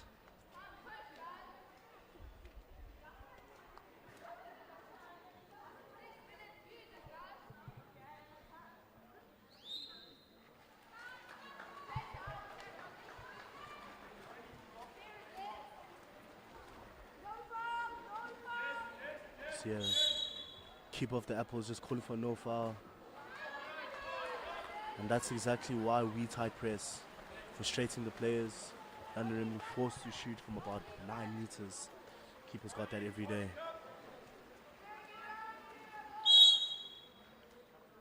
Minor foul.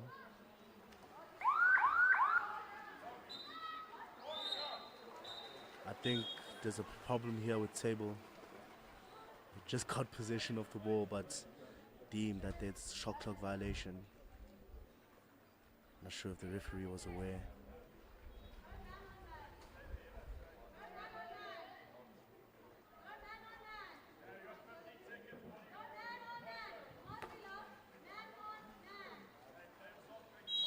Must just calling for a man-on-man. There's no center forward at that very time. Really working hard to try and get the ball, showing hands. That's really good marking there from the girl. Big drive coming on the bottom left post, if she can see it. Again, you see the good work of jamming that elbow, whether it's a shot, whether it's a pass. It just really takes the momentum, the sting out of the pass or the shots. Once again, Ella just showing her team that she is Mrs. Consistent. Stepping across, stealing, can do it on both sides of the ball. Can call on her defensively, call on her attacking wise. Big tussle here at center, minor foul. Minor foul again.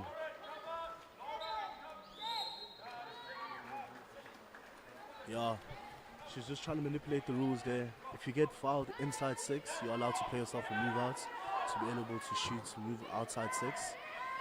But there she didn't play herself. Lob again, but Mets with a better save. That's a contra foul on the opposite end. The Apples go up and attack once more.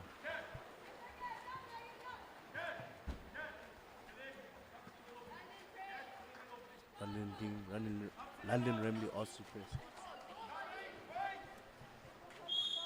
Minor foul, just inside 6. And again on a big drive in the middle. Minor foul, oof.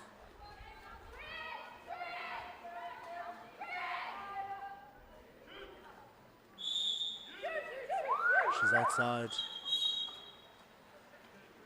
Just unfortunate there, ran out of time as she got fouled.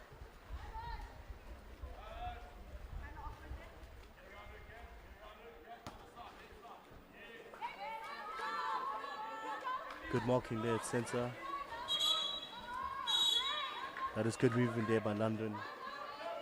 It's getting her player behind her, impeding her from behind. And timeout called from Masi. Good timeouts. Just trying to execute some sort of move. Tactical timeouts.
power play option here.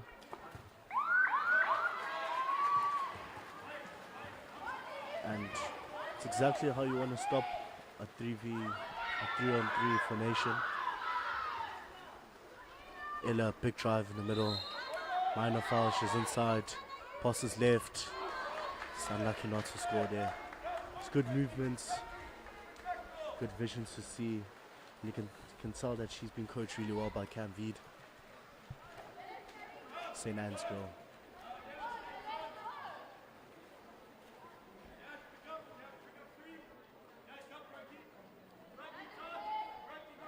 Let's toss the center forward. Once again, Ella steps off her man. Her player, steals the ball and then turns defense into attack fairly quickly and Giant Africans after the timeout. We'll be with you shortly. We'll be with you shortly after this timeout break.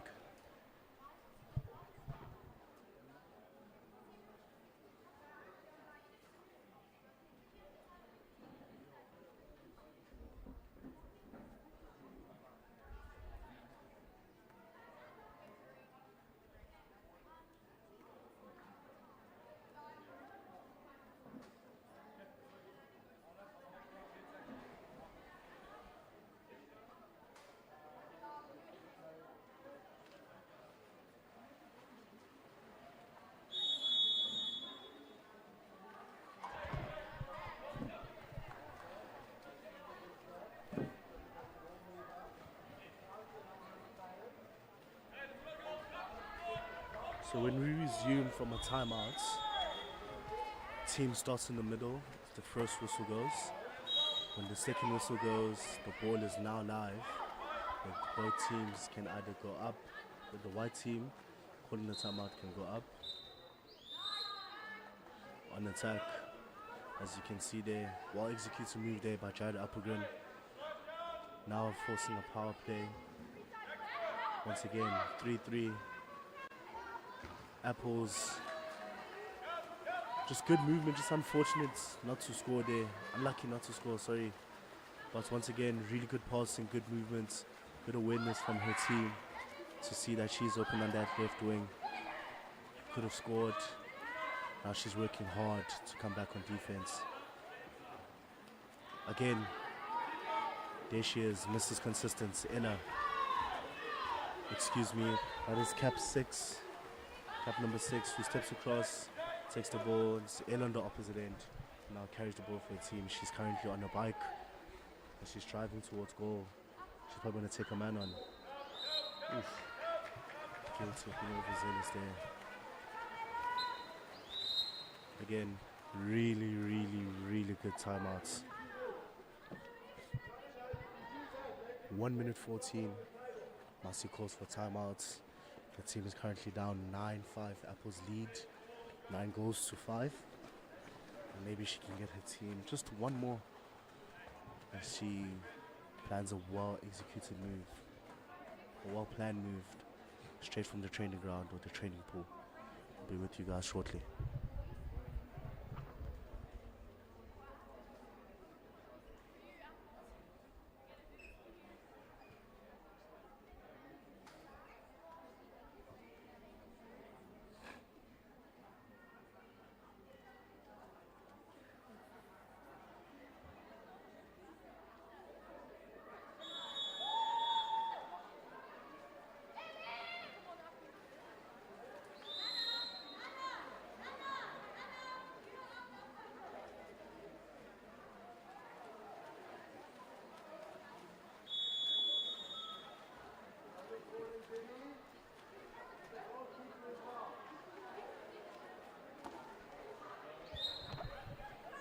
As you folks heard, second whistle wins. Now we are live. Coach Jared Applegren calling for tight press. Good blocking there from Apples. Apelele Hlongo now in a big counter attack there. She's in front of a man if the team can see it. That's good swimming from the young girl. Apples need width And there you go, Apelele showing that wisdom, going out wide.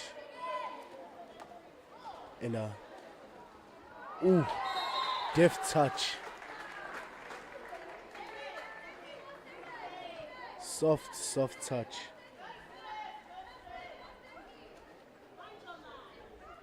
We called it up in the Midlands, the Hungarian lob. It's come up nice and high in a slow release. It's like slow poison. Keeper gets up, but her legs just failed her at the end.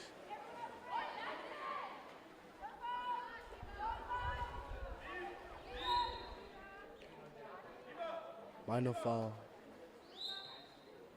once again. Big balls, but she didn't play herself. And now her team is in trouble. As we see a counter on the opposite end. Eva on a massive counter attack. Can she score? Oof. She does it twice. This team loves a lob. That's now 4 successful lob executions, shots executions. As we approaching the end of this game. Dried up again, just asking everyone to press. Tight press. London shoots. Straight at the keeper. She swallows that. And that's it, folks. That's all she wrote. Thank you for joining us today. Please stay tuned as we have the boys cup final match, or the first in place, or the gold medal match. I beg your pardon. And we also have the ladies gold medal match. So it promises to be a thrilling encounter. Couple of guys rolling in now, both teams in.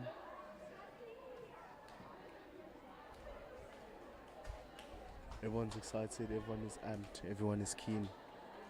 But it's all happening here at the Durban Girls College Aquatic Centre. Please do join us and stay on this channel for a lot more action-packed polo for the rest of the day. Thank you. My name is Mobilis Mamane, the commentator, and that is all from me.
Shot clock is going to be running down.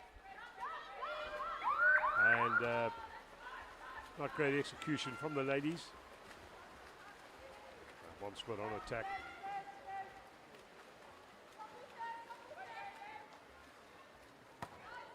Both teams just feeling each other out at the moment to see strengths and weaknesses. I'm pretty sure that we're going to see the tempo of the game pick up. And what the Liquid Legends are doing it very well right now, some good turning work. And the Legends are doing really well. They're able to keep the bomb squad centre forward out in 5, which was trapping their whole attack up, but they're on a transition at the moment, carrying the ball left. Still working hard with the ball was Lucy Harker, but unfortunately she lost control of the ball, and now the game has erupted into a little bit of an explosion. There's a nice counter attack coming in on the left hand side. That's Emily Hatton coming in. She picks up the ball, she rolls the wrong way unfortunately. She just kept her momentum going forward. She could have earned the penalty or even the goal. Having said that, Alison Frolick did really well. Sorry, Kelly McKenzie did really well coming out to steal the ball. Lucy Harker's on a break on the left. There's no one with her. The drop has come. And I don't know why she didn't shoot straight away. She's still got the water supremacy. But referee, Lucky Lushabe, he was in charge. He had it all under control. One squad are taking the ball up slowly. We had a flurry of transition play there. Neither team able to score ball into the middle. And what a pity we didn't have advantage. There's an exclusion on Michaela Ojo. She's been excluded. And the bomb squad are going to have to make sure that they capitalize on this extra man. Moving the ball around the side. And a little bit of a wayward shot, plenty of time, no patience from the bomb squad. Ball going over the top of the goals.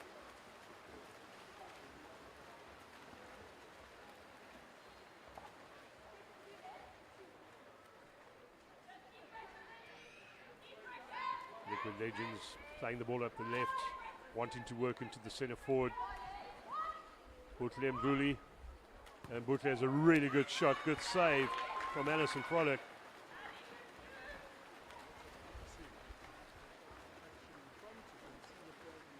The bomb squad moving the ball up to the left hand side of the pool. Emily Hatton carrying it. Sarah Kirsch with the ball. They've got a double centre forward. They've moved the ball to the right. Lily Body, but it's a ball underwater.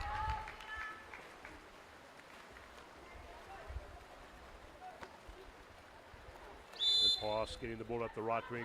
Goes into the centre forward. Minor foul awarded. Katie O'Brien going for the lob, and yes, what a goal. Liquid Legends take the early lead in this game, 1-0 from a superb lob there from Katia O'Brien.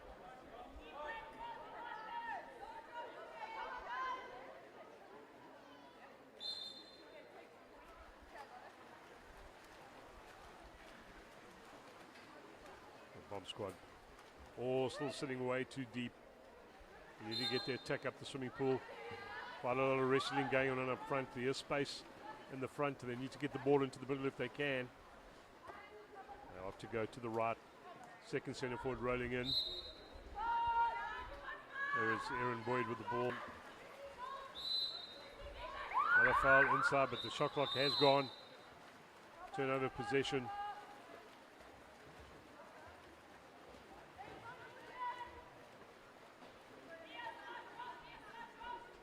Lee Kent carrying the ball up, plays the ball into the middle, and there will be an exclusion.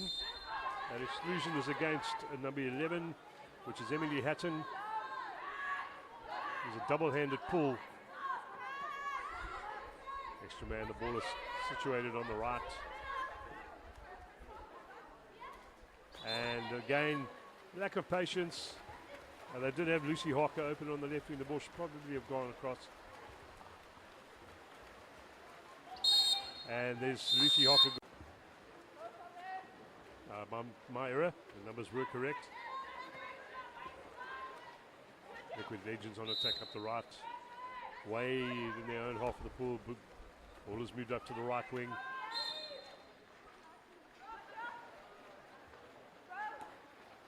Nice drive coming through. A little bit of impatience. Alexis James was working hard. She should have just taken the ball in a little bit closer.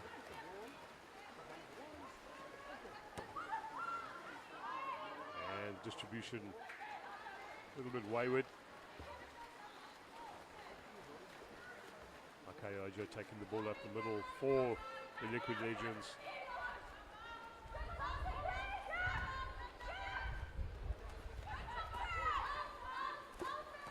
Oh, what a superb shot. Really good goal there from Katia O'Brien, catching the goalkeeper, Alison Frolik, off guard. And extending the lead now to 2-0.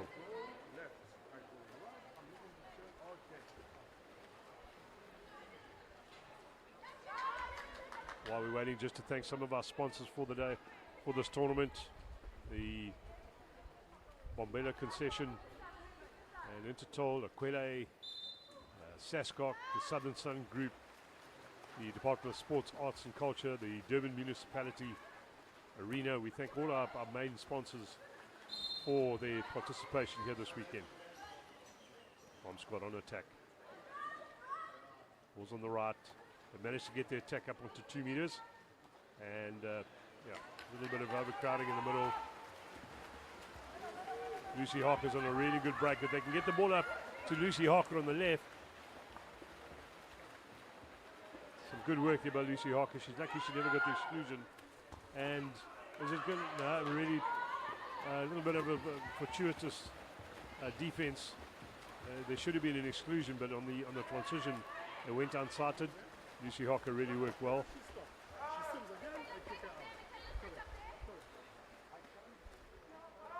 And Boyd passing right the way across to Carla Hall.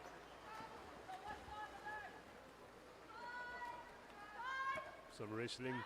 Once again, we have the bomb squad overcrowding in the middle and unable to get that ball in. They have too many players congesting the area in front of the goals.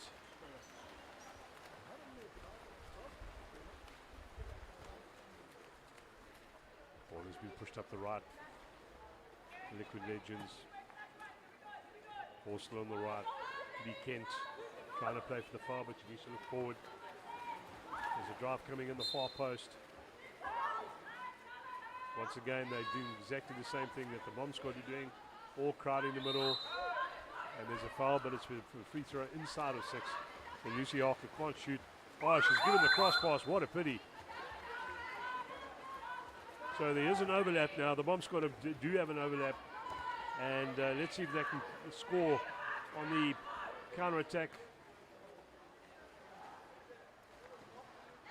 No.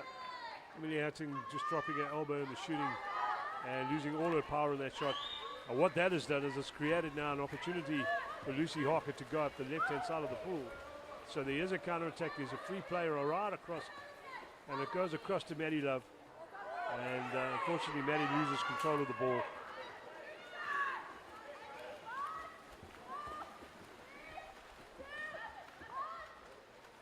A long shot.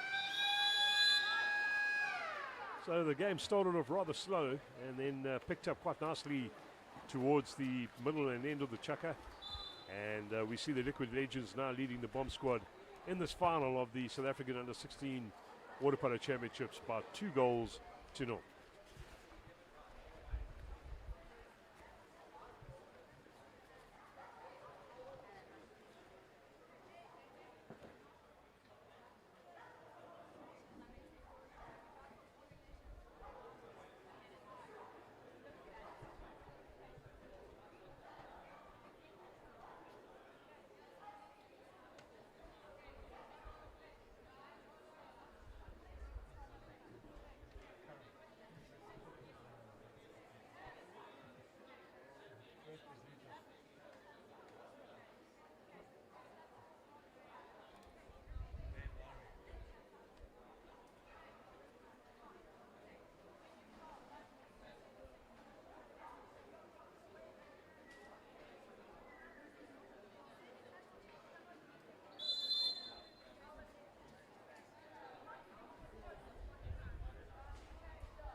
So we come to the start of the second quarter of the final of the under-16 girls at this beautiful, beautiful facility being Durban Girls College, situated in Musgrave Road in Durban.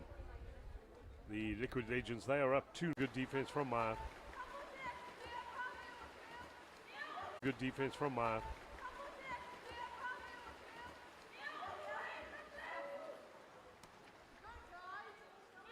Sarah Kirsch with the ball. Center forward is free. It's a good ball into the water. And, oh, yeah, what a goal. Really good work by Megan Crossley. And she was able to slide the knee, slide the elbow out to the ball and get the dominance on her defender, Alexis James. Early in the second quarter, the score's 2-1 to the Liquid Legends.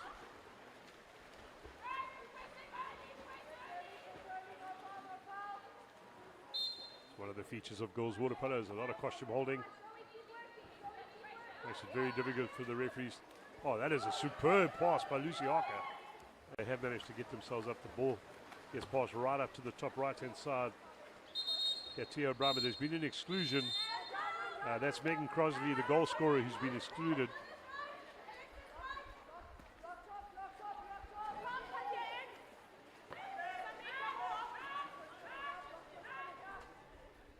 This is quite a crucial opportunity. Oh, what a good save.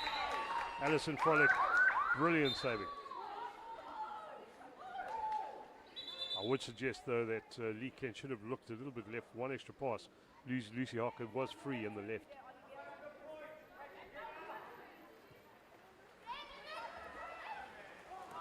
And unfortunate wayward pass. I'm not quite sure whether Alexis Jones was expecting that ball to come to her.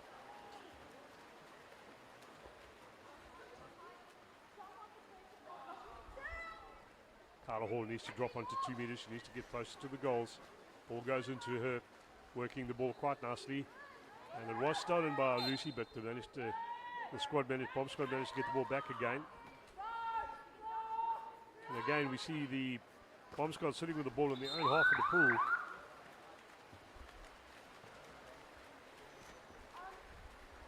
Coach Masinaba throwing the ball into her goalkeeper, Helen McKenzie.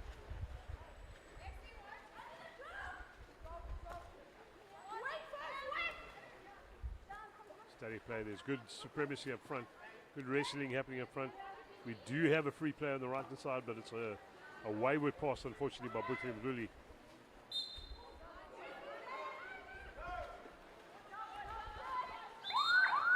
And the free throw was awarded inside 6 meters, so there was no real opportunity for the shot. Sarah Kurish carrying the ball up the right hand side for the bomb squad.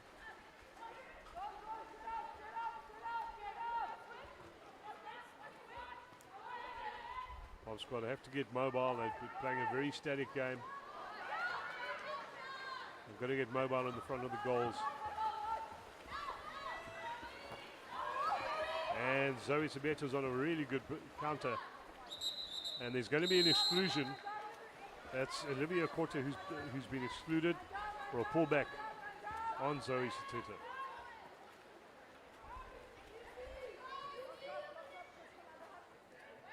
Lucy Harker is free in the left-hand side of the pool. She's a very strong arm.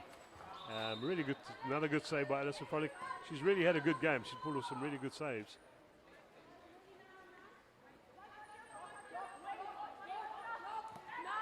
I need to watch Lucy Harker. Oh, what good play. What a pity. It's one of the disadvantages of playing the closest post on extra man is quite often the player can't see the goals. So alignment is crucial. And it's also sometimes better just to go cross cage on that shot. Emily Hatting working, she's still working around. And Lucky Deshaba winning the minor foul. Good mobile centre forward work. Sarah Krish driving through the middle, a little bit congested. Liquid Legends have completely congested that 5 meter zone.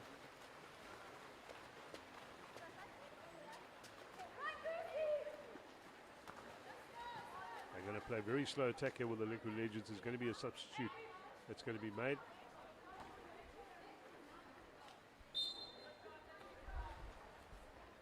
Alexis Jones with the ball. And that's a reversal. Shot clock.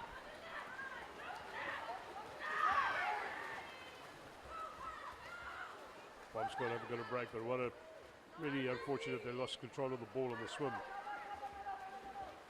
Lucy Hocker just holding position, keeping control of the game. It's a poor pass from Lucy Hocker. By her standards, she won't be happy with that pass. Lily Balu with the ball for the bomb squad. They need to try and get that ball up the pool as quickly as they can.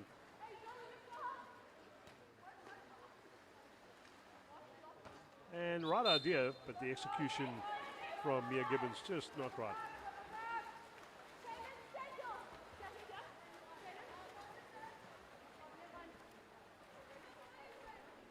Slow attack. They need to get the ball up to the front, create that water space. And referees called the exclusion on Lily Barlow.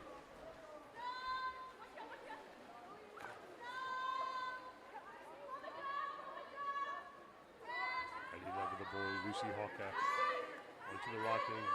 They just need one more cross pass, but and that is exactly what I was talking about early on. There, really good goal by Alexis Jones. When you're receiving it on the close post to go cross cage, gives you all the angle and the open water. So really good goal there. So that puts the Liquid Legends in a 3-1 lead.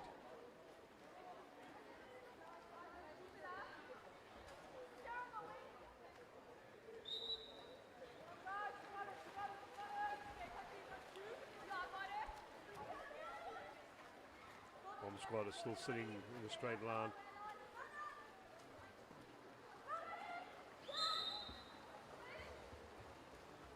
Emily Hatting with a cross pass. Unfortunate distribution. It's those small little final skills which are letting down the bomb squad at the moment.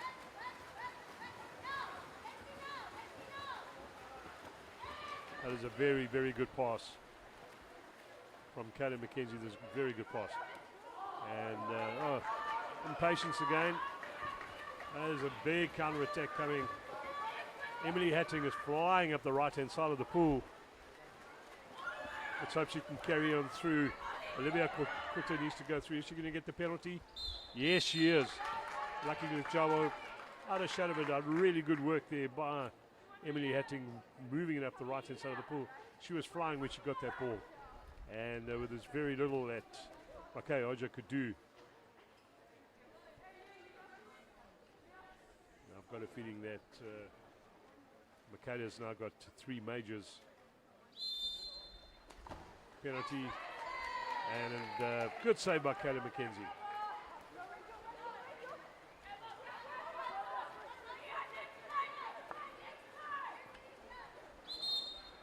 Reversal. And that's going to be an unnecessary exclusion for Maddie Love. The referee had already awarded the foul and she still interfered. So it was an easy exclusion.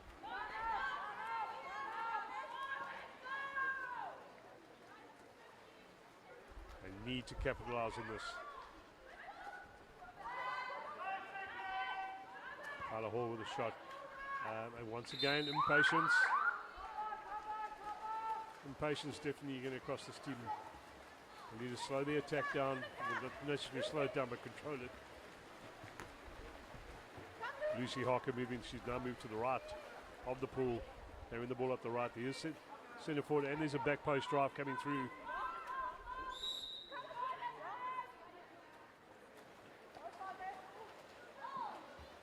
Oh, very good steal. Mia Gibbons working incredibly hard, getting the turnover. As we come to the end of the second chukker, and there's another drive coming through on the right-hand side. Are they going to get a goal or a penalty again? Yes, that's another penalty. That's absolutely superb work by Carla Hall, coming in from the right-hand side. And Maddie Love earning herself her second exclusion in less than a minute of the game. This is going to be crucial. And poorly taken. It was a poorly taken penalty, unfortunately, for Emily.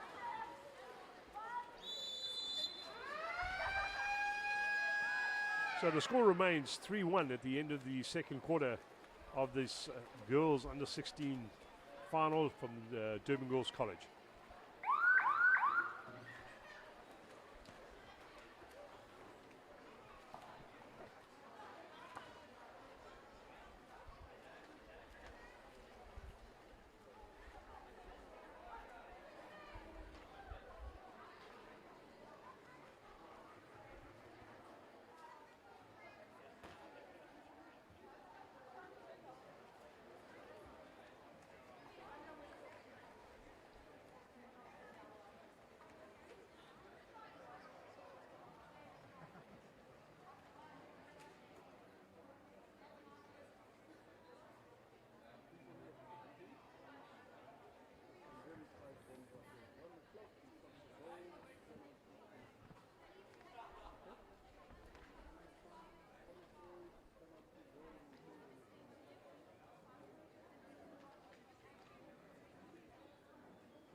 Right, so we're coming to the start of the second half of this girls under 16 final, and it's between the Liquid Legends coached by Masinamba, and they're up against the Bomb Squad coached by Christine Ford, the two national coaches.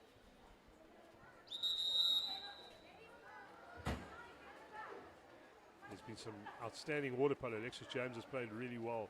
Lucy Harker has played really well for the Legends. Zoe Sabete really had a good game so far.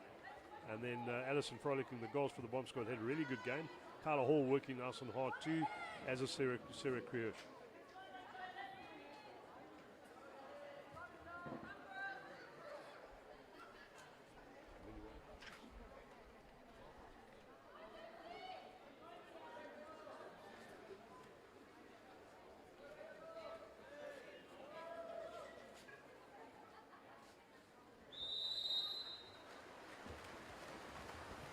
And we go to the start of the third quarter with the Liquid Legends leading by 3 goals to 1. They win this one off.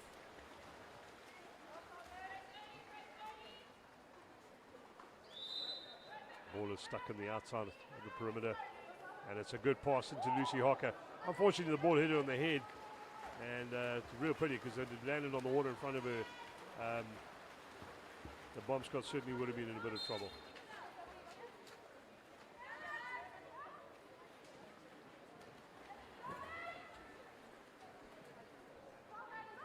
Post drive coming through from Emily Hatting. She's really had a good game. She's worked all the way around, and Lady Love can be very, very thankful that she never got the exclusion.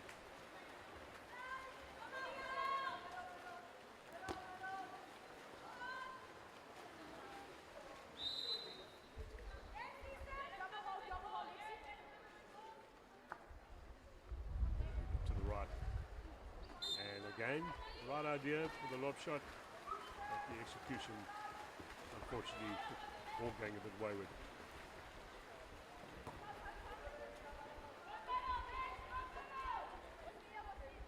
Nice post drive coming through from the left-hand side, opening up the centre court play.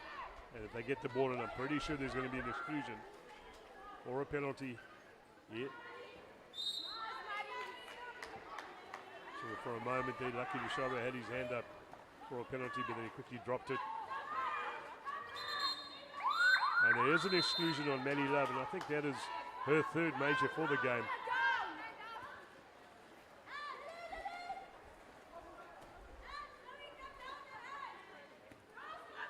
And the Bomb Squad are going to have to score here if they want to stay in this game.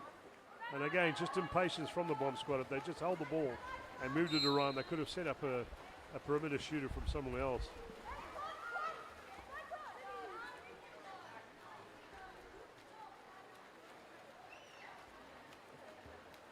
Mackenzie's still sitting with the ball. Shot clock is running down.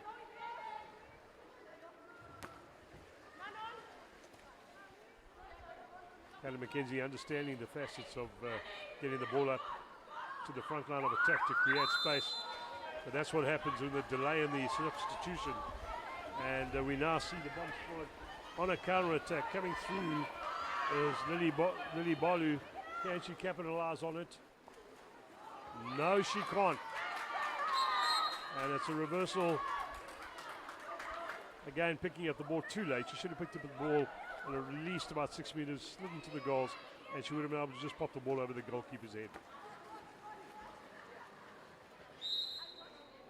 Marla foul awarded. Lee Kent.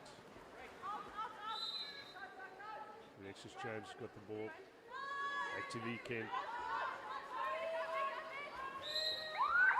And once again, the shot clock is determining the return of possession. Another counter attack coming up the middle. And it's going to be lost. No, it's not. Really good control. And what a pity. It's just unbalanced attack. No structure in terms of who's fetching, who's driving. Liquid Legends attacking on the right. Lucy Harker's got the ball. She's going to come through. And some really good defense. Going for the penalty. And yes, the referee has awarded the penalty. Lee Kent coming on the drive on the left-hand side. And she was being impeded by Erin Boyd.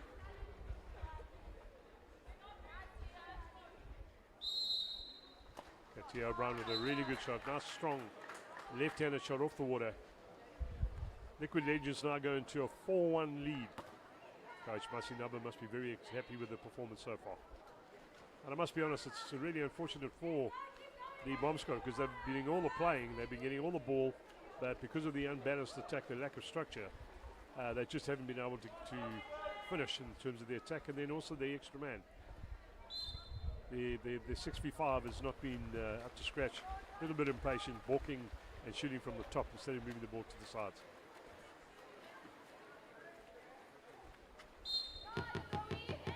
Foul.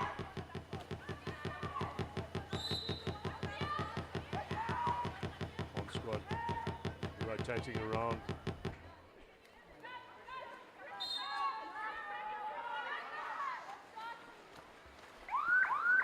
And what a pity, there was also a really good pass.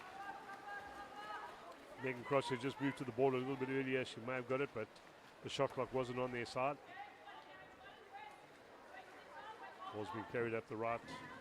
Bulletin Ruli. She must look forward. She must look forward. Yes, and it's a decent pass. Oh, some really good defensive work.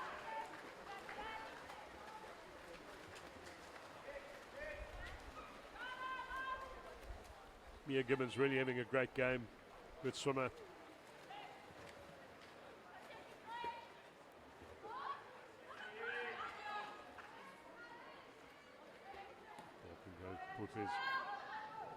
Oh, really good defense. Bulletin really coming over, not impeding the player, going straight onto the ball and pushing the ball underwater with the player's attacker's hand, getting the team the position for ball under. Ball going up the left-hand side. Zoe Sibete. And that's a nice pass. And really, really good goal. Alexis James working hard into that space. And I guess that's the difference. The difference between the two teams is that the Liquid Legends are playing into the space and the Bomb Squad have got no space to play, and they're overcrowding their hole. And the spaces in front of the goal, they're not allowing any space to have a back post drive coming in, and they're also playing with the ball at the back of the attack and not the front of the attack.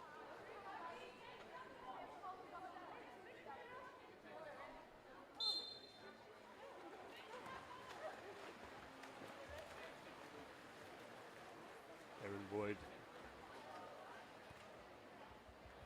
Mia Gibbons doing the turn.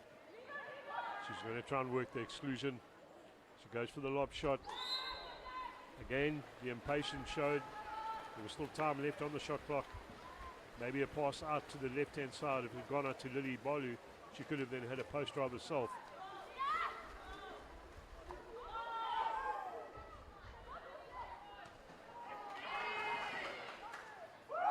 And there we see the difference. Although there was no penalty or goal scored, the ball pushed up to the front left of the attack. Caleb McKenzie getting the ball up in the left and creating that opportunity for Bulletin to come through on the right, although she didn't finish. Bomb squad on attack.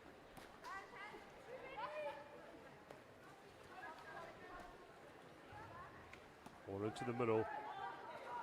Good push, and there's been a pullback. So Carla Hall has been excluded. Can they score? And once again, unable to capitalize on the extra man.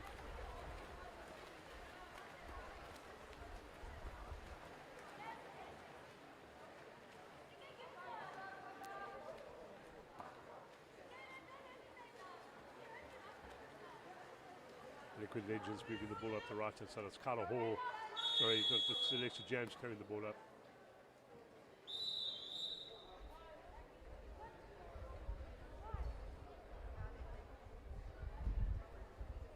Not quite sure what the situation is yet. Some discussions taking place between the referees and the table officials.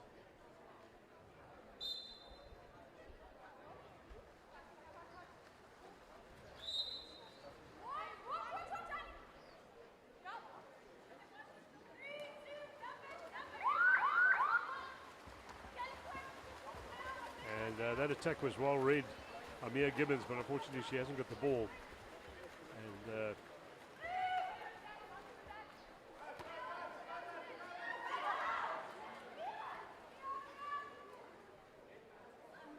I'm assuming that's going to be a ball underwater. And that was some good defense once again from Michaela Ojo. And we have an exclusion on 2 blue, Rachel Hardy. Mia Gibbons carrying the ball up the left-hand side. There's plenty of time. And she shot the ball too early. They are in a nice lead of 4-1 at the moment.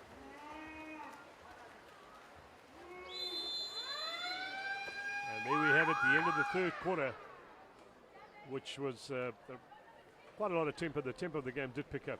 But I suspect that if the Bomb Squad have any opportunity, they've just got to capitalize on their attack space far better. The Liquid Legends seem to be dominating their space. And if they could do the same thing, they'd be in a far better situation.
Okay, now I saw the flag for 5 white.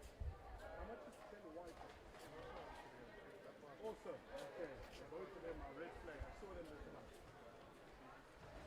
Yeah. So we come into the final quarter of this ladies under 16 SA National Championships with the Liquid Legends. They are up 5-1 against the Bomb Squad. And we have Masinaba coaching the Liquid Legends and Christine Ford coaching the Bomb Squad. The game directly after this is the boys final. It's going to be between Easterns and the Eagles. It's going to be an absolute cracker of a game. Both sides have had some superb water polo.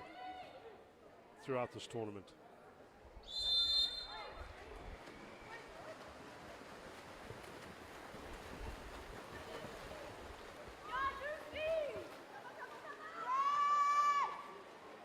Lucy Hawker winning the swim off for the Legends.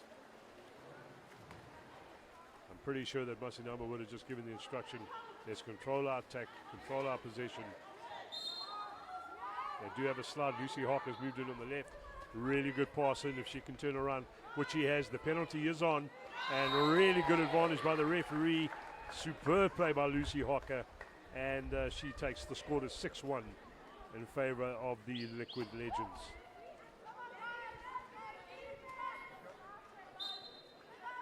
A restart.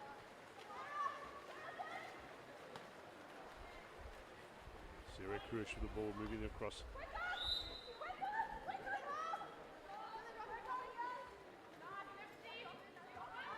Quarter.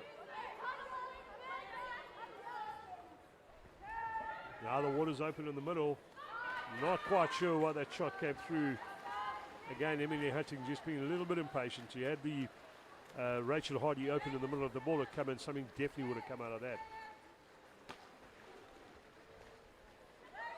Bulletin bullied. She's looking backwards. Referees are not going to reward a player who's not being positive. Control of the ball. Lucy Hawker working again. Is she going to be able to capitalize? She managed to get it right. Yes, she does. Referee playing advantage on the penalty. And once again, it's Lucy Hawker.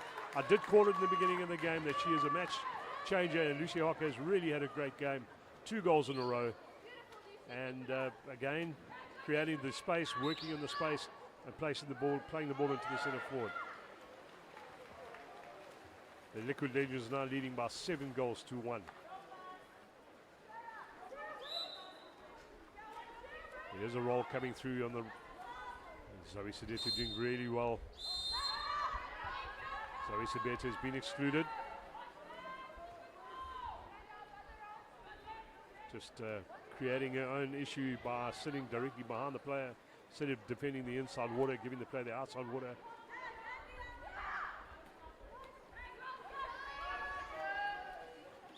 That's bad use of the ball there by the Bomb Squad. Again, the inability to capitalize on the extra man player has cost them dearly in this game. Kayla McKenzie, she's had a really good game. The distribution, Zoe Sibeta, Lucy Hawker, very static up front, no need to rush for the Legends. And she does have a shot, drops the elbow unfortunately. Nice counter attack coming from Lily Balu on the right, but she wasn't impeded slightly. Emily Hutting trying to get the ball into the centre forward. Distribution not going their way, and Zoe Sibeta coming back on the steal.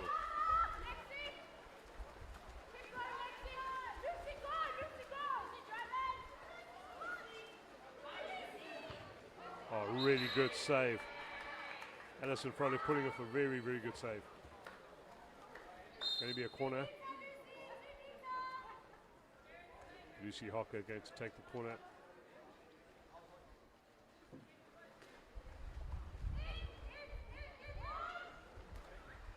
Cross pass going through to the left-handed centre forward. Mattia Brown unfortunately not able to hold on to that ball. Once again, we're seeing the Bomb Squad are actually getting up the pool nicely, but they're not getting the ball up the pool. And that has created a bit of an issue for them this whole game. Another post, another nice drive coming through. Going to work the roll through. Referee lucky the club had that under control.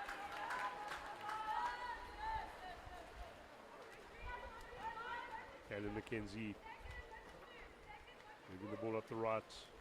Lee Kent carrying the ball up. Getting the ball ahead of the attack.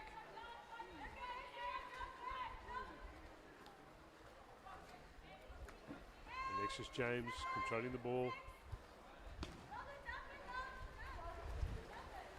Long range shot. It just shot clock was running down for the Legends.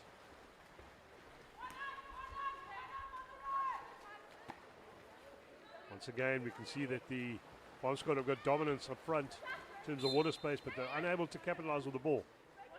Ball's going across to the center court, but there is a hold, and well spotted there by referee Lucky Shabo, picked up the costume grab.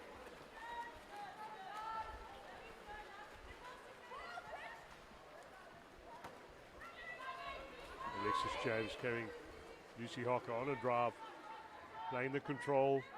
Liquid Legends are playing the control incredibly well. Ball's gone into Bushley, Vuli. Lucy Harker's coming through on the back post. First time we're seeing a little bit too much movement coming through from the Liquid Legends. And Bushley and Vuli had no choice but just to dump the ball.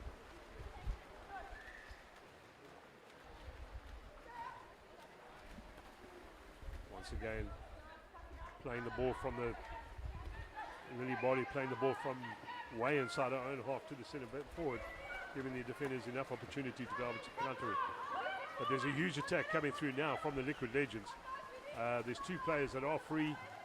Ball's going, Lucy Harker makes a good pass across, and a good scramble defence coming through from the Bomb Squad. And nice blocking. And Christine Ford calling a timeout. So certainly there have been some players that have really stood out. Lucy Harker in particular has had an outstanding game. Alexis James also very, very good game today. Bulletin, Luli, she's played at the back, she's played on the right. All had strong performances. Kaylin McKenzie in the goals has been outstanding. Her distribution has been superb. Keeping their team on their front from an attack perspective. For the Bomb Squad, Megan Crossley certainly has played well. Carla Hall has played really well. It's just the finishing.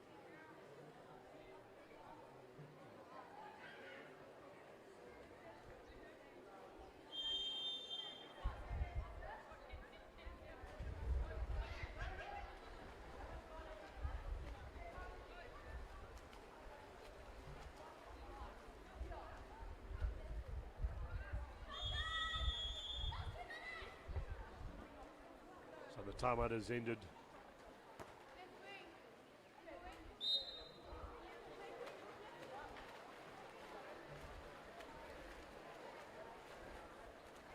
Bomb Squad on attack.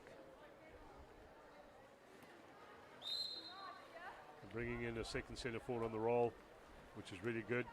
Is there going to be a two? Yes, she has. She's got it through, and there's going to be a penalty. That is what I've been talking about the whole game. Olivia Quartet really working hard to get around with Zoe Sabetta, and she managed to get around, and it's the first time they've had that structure which has worked. It's pity it's happened so late in the game for them. Erin Boyd with the penalty, and oh, she's missed the goals completely.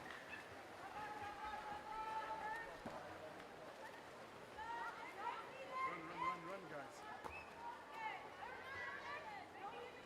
Liquid Legends taking their turn. Zoe Sabetta with the ball. Centre forward is good. Pass a little bit short. And Bulletin Luli, what a great shot by Bulletin Luli.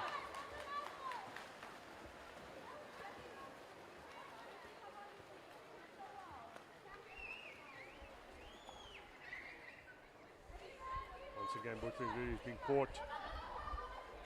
And I've got a feeling, is there going to be an opportunity? Yes, there is. Olivia Cote again coming through on that left post, working her way around. Some really good advantage played by the referee Lucky Lushaba, and managing to score that goal.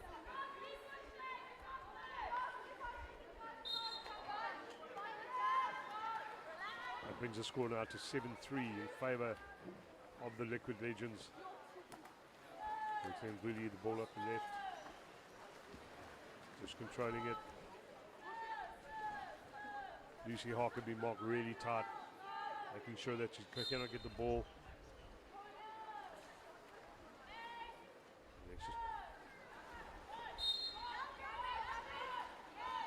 Alexis James is controlling possession, throwing the ball away, making sure that there's no counter-attack coming from the Bomb Squad.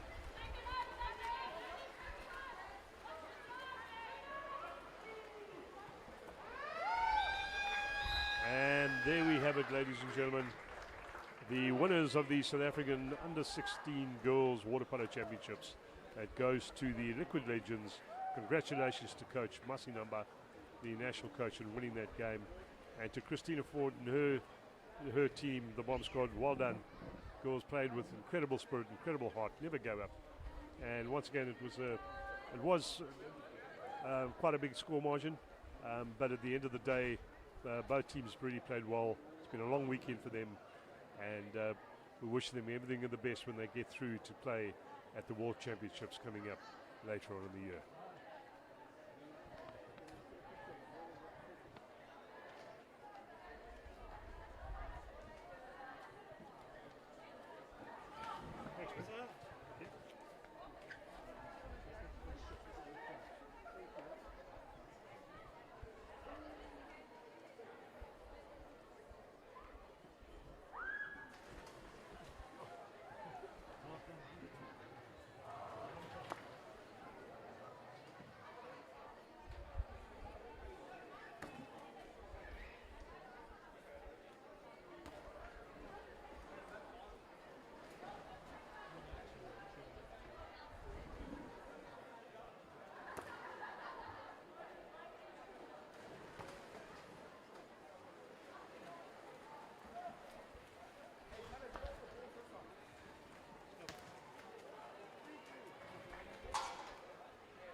testing.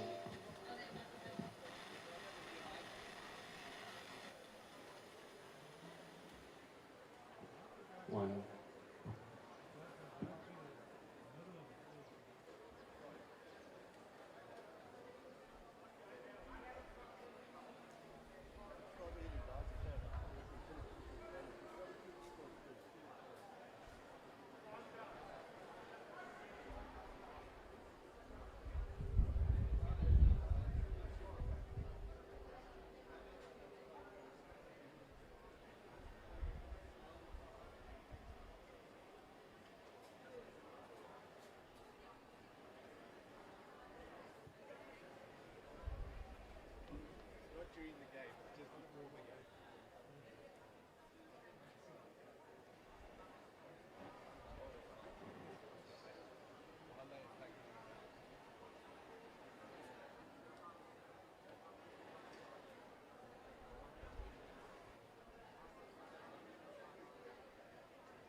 welcome, as warm as it is in Durban right now. Very warm welcome once again to the gold medal match. To the gold medal match of this year's under-16 championship.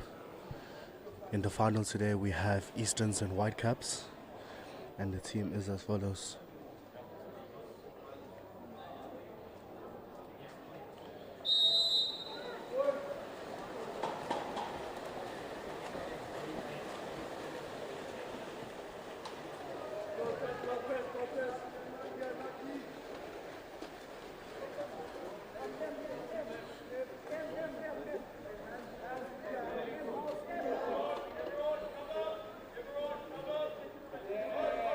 Two Eagles are currently on attack. Just the M zone opted here from the Easterns, and that pass went wayward. Pass just a bit far from Kwa-Zulu, cap number 4. And the boys now currently up on attack. The Eastern boys, Kishon Sandri, great entry pass, good backhand, made by an even better save by Maxwell Folds. Just a bit of organisation called for by Coach Jared Applegren. Very interesting matchup we have here today in terms of the coaches. Both coaches have won the under-15 IPT last year, both gold medalists. So to have one more there will be really good. As you see there, Lasanda opting to dump the ball. Just control and attack. No need to rush it. No need for pot shots. This calls for everyone to come back. And as you see Kwa-Zulu with the ball. Passes it over to Matt Shannon on the right wing. But he gets robbed by Cristiano. That is a really good steal. Easterns are up now on attack. Very measured approach I'd expect from these two sides. See Henshiel passes on. Oh, just unlucky there, the drop coming down in time. There's patience now needed from this team, from the Eastern side. No need to rush. Cristiano looking for a foul, but well defended by Matt Shannon in cap number 10. Now Everard carrying the ball. It's a 3v2, it's a 3-on-3. Entry pass in, trying to turn. Good shots, straight at the keeper, but really good shots. Trying to test the keeper out, I see. Very, very early in this encounter. Both teams will be looking to put their stamp in. Not just yet, but fairly early.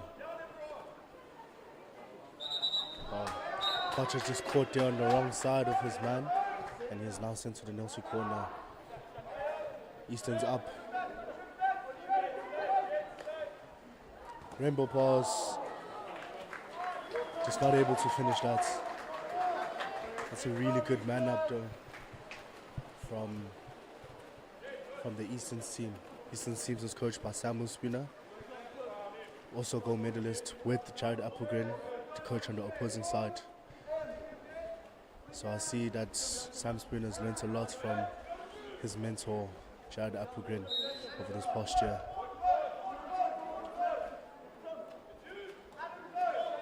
See, they're leaving this right side open, forcing that backhand. And now there's a big counter attack on the right side. Let's see if they can use it well. The back post is open if you can just give it. Entry pass, but Claire just ducked his head, just needed to keep his head up in order to try and get a kick out.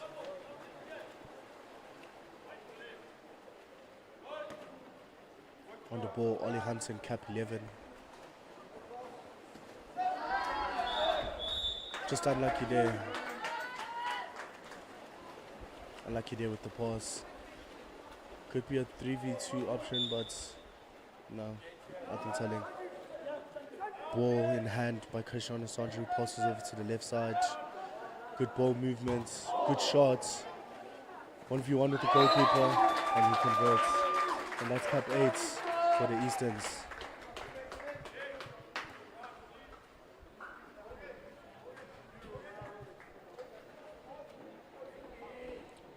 That is a really good goal by Chris Ford.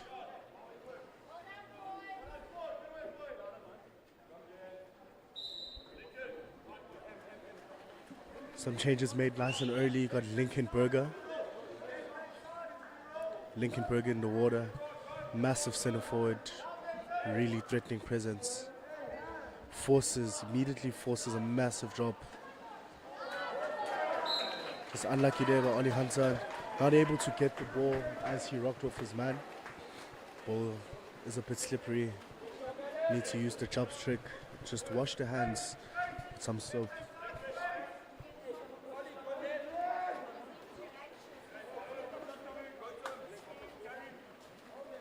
Good patience from the boys.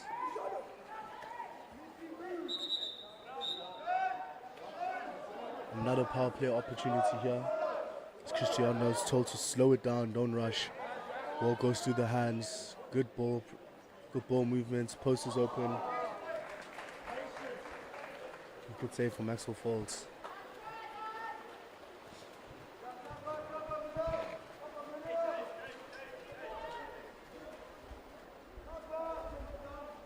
Born in Cap 3, Lincoln Berger. Also a very good shooter up front at the back. But contra foul called there at center position. And now there's a massive counter attack. Should be a 2v1 on the right side. Lincoln called to jump across. Oh, that's a great save. That's a really good save by Maxwell Folds. Just two hands, safe hands.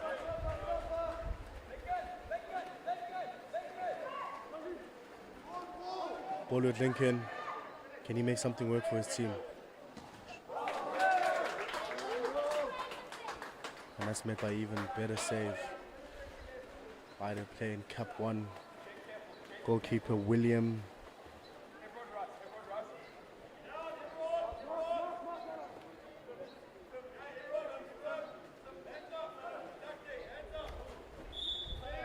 It's a good tussle there at center. Just unlucky there not to get anything. Should have kept his head up a bit more. But Jed Robertson turns on the outside and goes in a big counter attack. Jets with ball in hand. Shots straight at the keeper for 2 meter.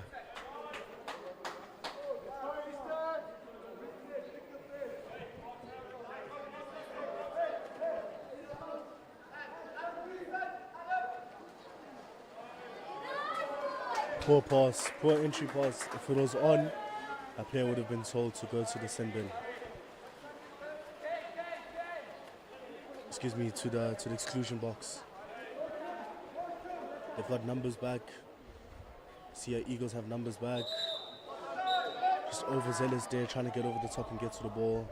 And he's sent to the exclusion box, and they are man down while Easterns have a power play. It's good ball movements here, good patience. Postman is open if you can see him. Ops is not. Good save.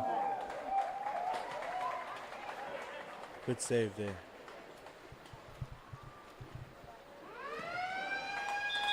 And that concludes the end of this first tucker. Stay tuned.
And we're off. Second quarter.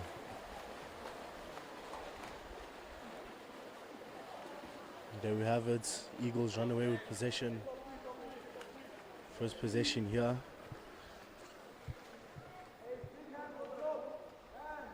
Big top 3 drop called from by the eastern side. As you see, Lincolnberger's in the pool. The entry pass is on if they can see him. Good marking. It's unlucky that the ball just got away from him as he was moving around. And even bigger press on the opposite end.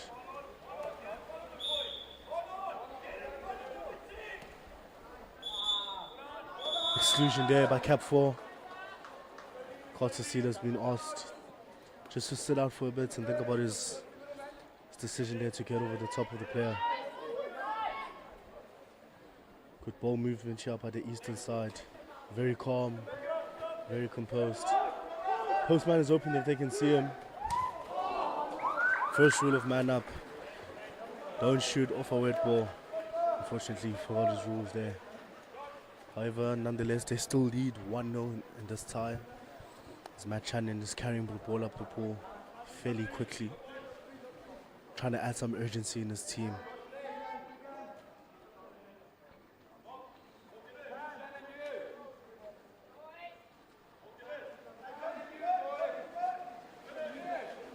Channon goes to shoot, just hits the uprights.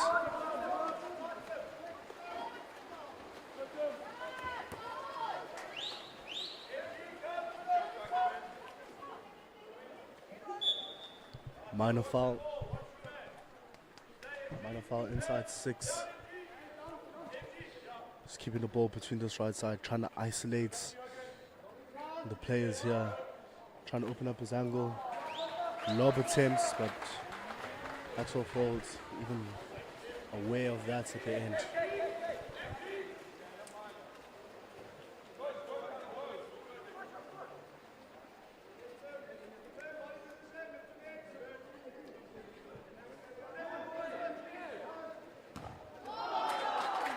Big field block there by Cristiano Sandri.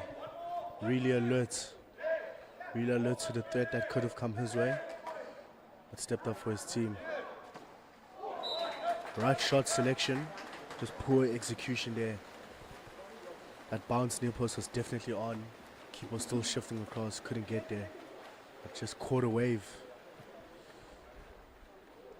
Keeper just signaling to his boys. Ball's on the left side of the pool. Minor foul. Inside 6 meters. He cannot shoot. Ball with center. He shoots and just over. Good work. Good legs. Just slightly failed at the end to execute a really good shot. As you see now, screen. A screen on the left side here. And so an extra man play. And a quick shot from player number 9 means that the boys are now level in this final.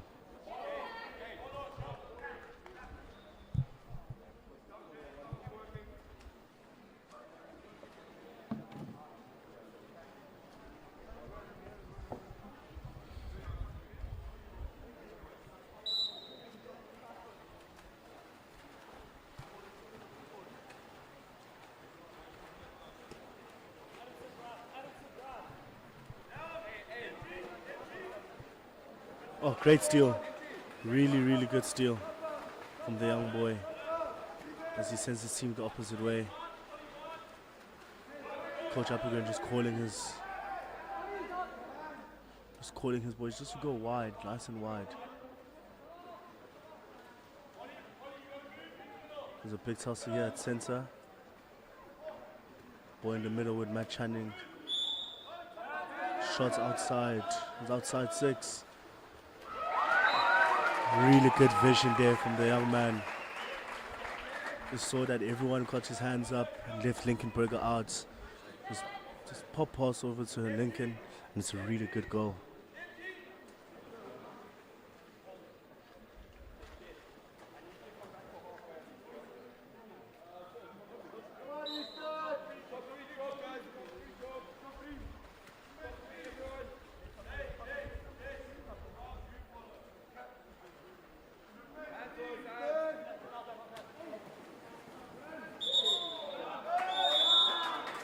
Matt Shannon off to go out to the exclusion box. Despite the top 3 drop, wasn't quick enough to come down to nullify the attack down the middle. Good ball movement again. Postman's open if you can see him. There he is. Should have shut down. Once again, player's legs just failed him at the end.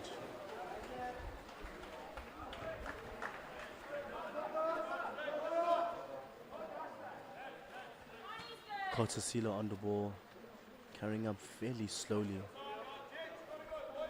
Ollie Hunter's coming through. Jed Robertson on the ball. He's looking for the foul. Oh, Ali who pause. One more left, if you can see it. Just unlucky with time running out.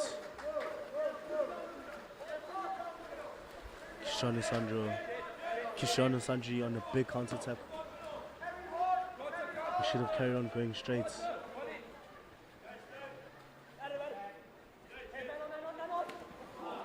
Good field block there by Jed Robertson.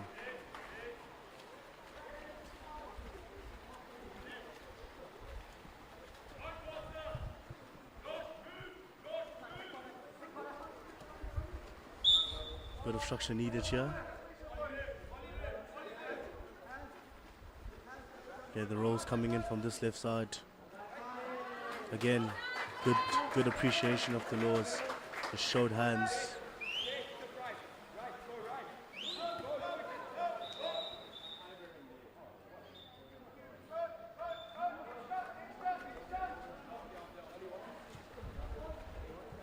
Kick out there on Everett Renaud. Not sure exactly for what, because player did stop, so he wasn't impeded in any way. Nonetheless, Eastern's up on a power play opportunity, but an even better steal there by cap number 8.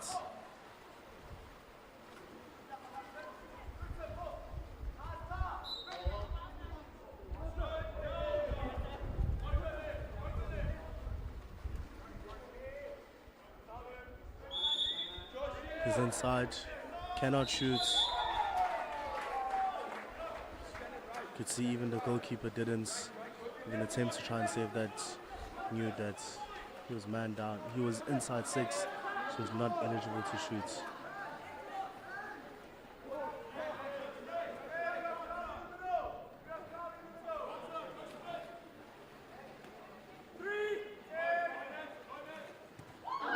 Just hit the upright there at the end. And that's end of Chaka. That concludes the first half of this tournament as we're about to enter the championship Chaka. And see you guys in a bit.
And we're off.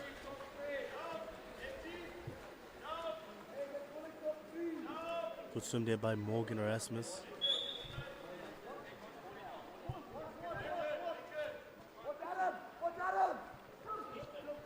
Players blocking it in, passes it to number 3. Minor foul, inside 6 meters. Not able to shoot. Just moves the ball around.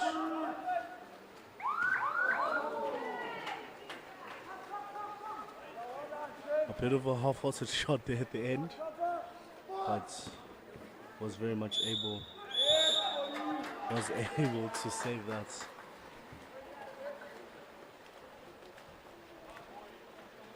Contra foul there. Player did put the ball under. Teams are now pressing.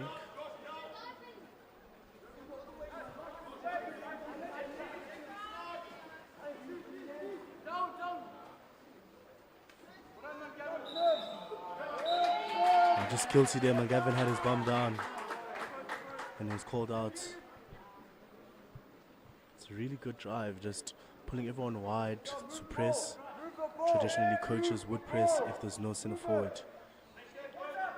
But as soon as that happened, immediately went into a drive, which led to the power play opportunity, which led to that goal. Very good finish. Just bounces under the keeper's arm on the near side.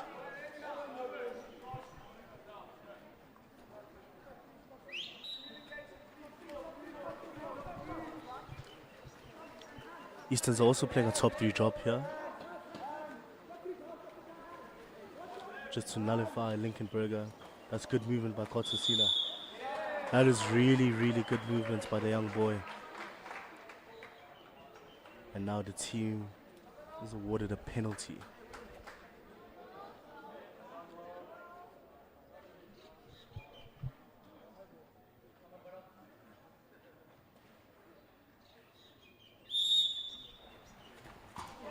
Really good penalty.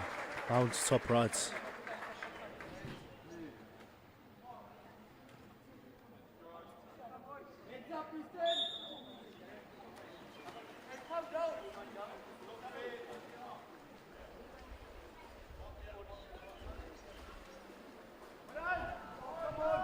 Posh just went way into it here.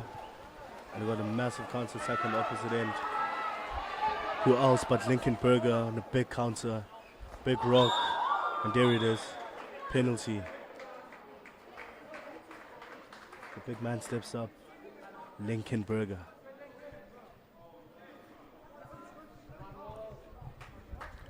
Josh Watson called once again to take this penalty and let the team go 2 up in this quarter. Same play, same finish, same goal. Well done, Josh Watson.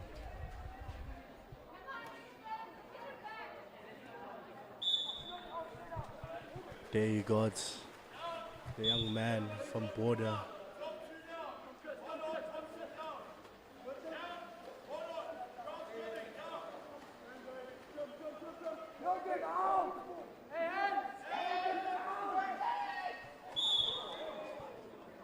Foul just inside 6.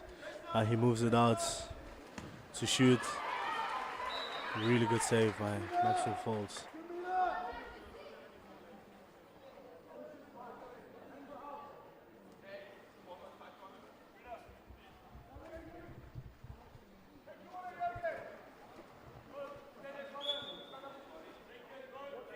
Nice patience play. Oh, center option was on. Okay, I didn't see that. Big shot coming in. Even greater save, Maxwell Folds.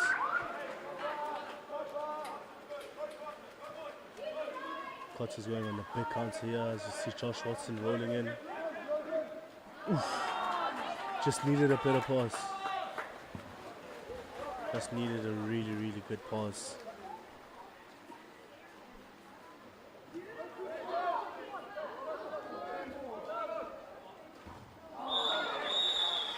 Penalty. Dion Willis says no, Jared. That is a definite penalty.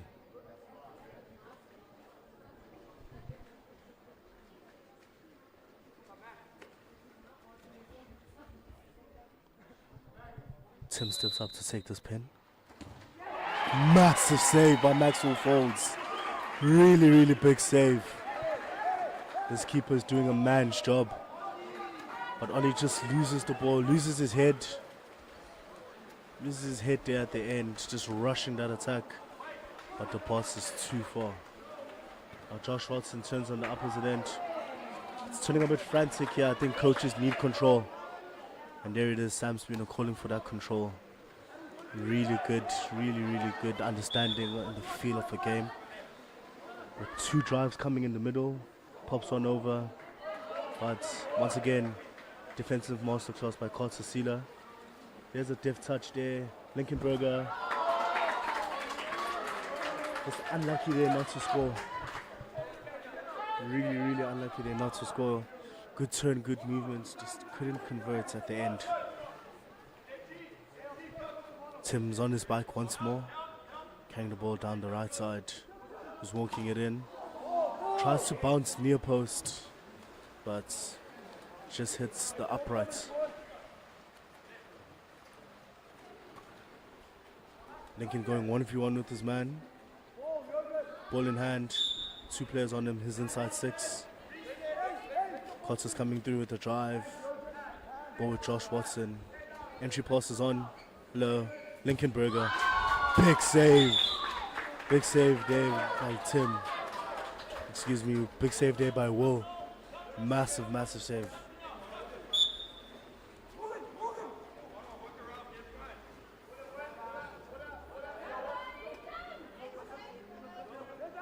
Patience needed here. Just let them set up a 3-2. Entry pass. Ollie Hunter caught on the wrong side. Just unfortunate there.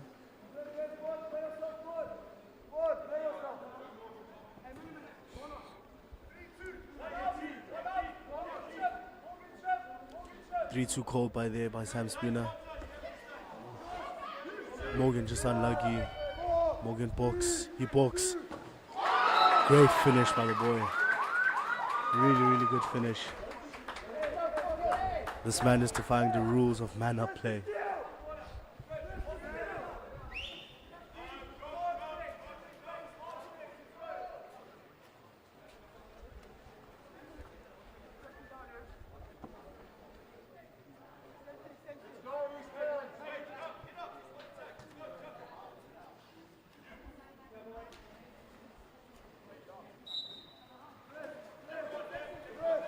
.15 seconds left of this match.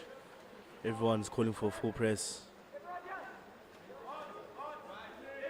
This patience is needed.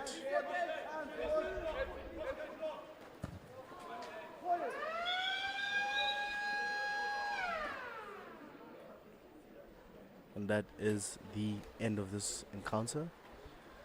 Stay tuned for last and final quarter, where the score currently reads 4-3 to the Eagles.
this is it. The final quarter.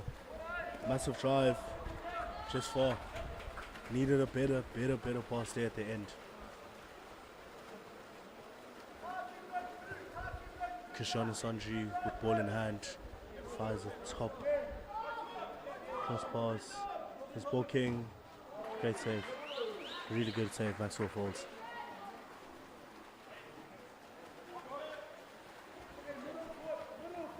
Matt Shannon with ball in hand. Ollie Hunter on the massive counter in the middle.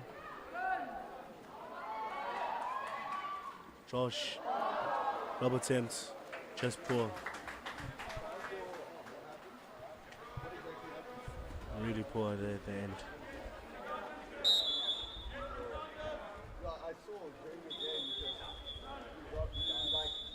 Jed Robertson called, was kicked out, and a timeout called by Coach Sam.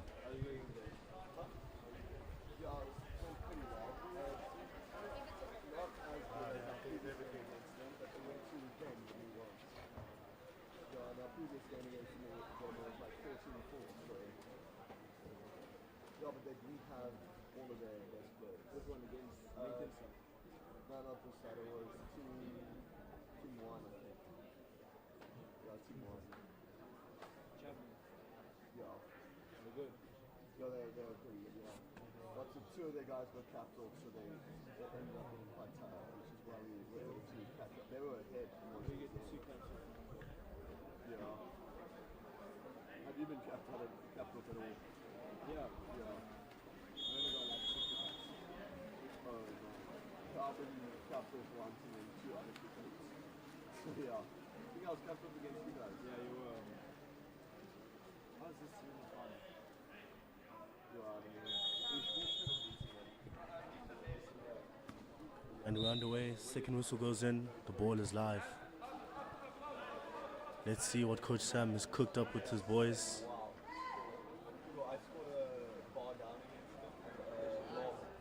You see everyone's shifting rights.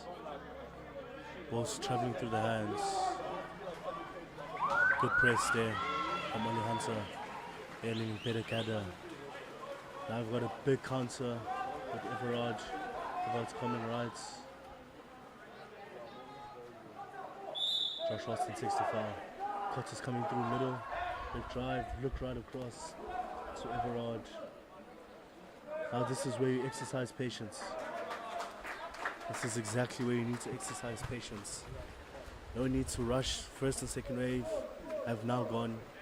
Just allow the 6-on-6 play to set and have a set attack.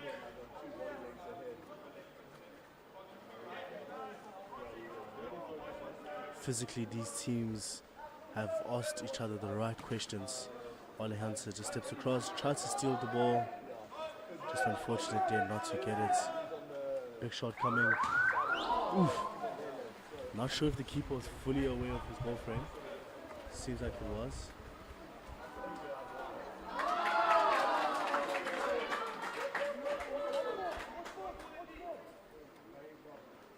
Big steal. Chance on the opposite end. Soft touch. Really soft touch there from the boy. Good finish.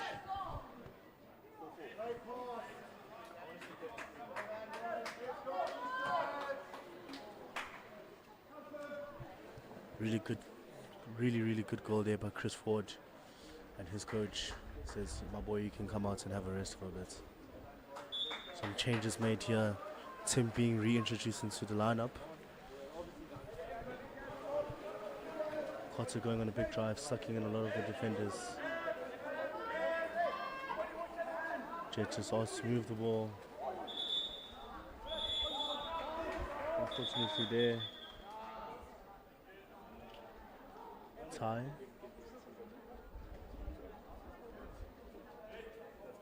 Ty just caught with his hands down.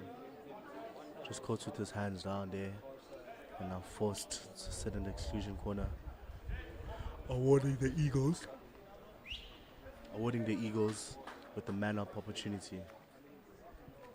First power play of this quarter.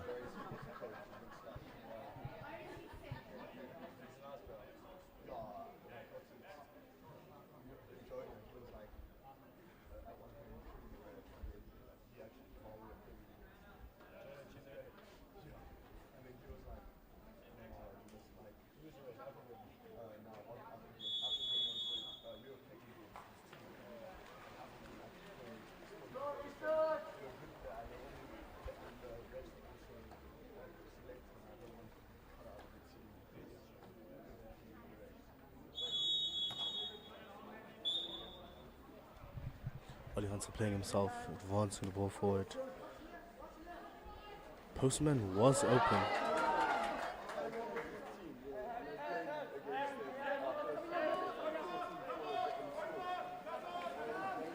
Rainbow pass. And no purchase there from that man up.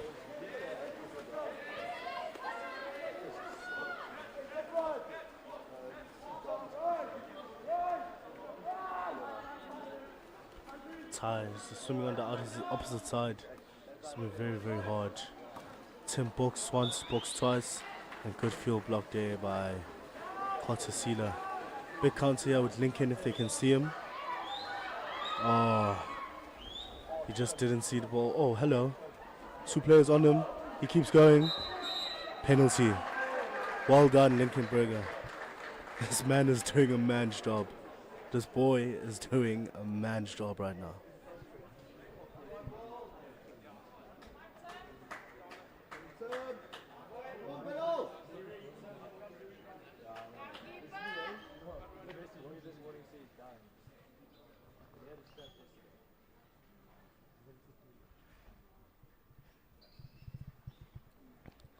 Josh Watson lining up his penalty. Can he score? Of course he can. Keeper thought he had him, but said, no, I'm going top left, my boy. And there we go.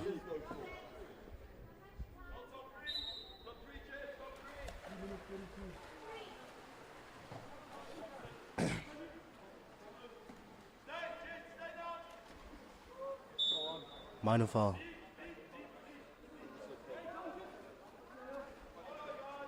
Cristiano Sanji with the ball.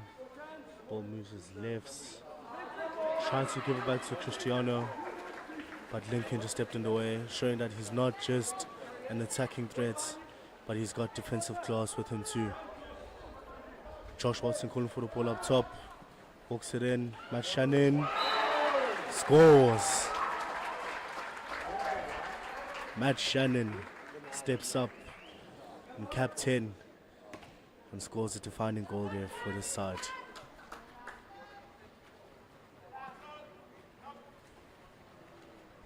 Cards are just called to have a break for a bit.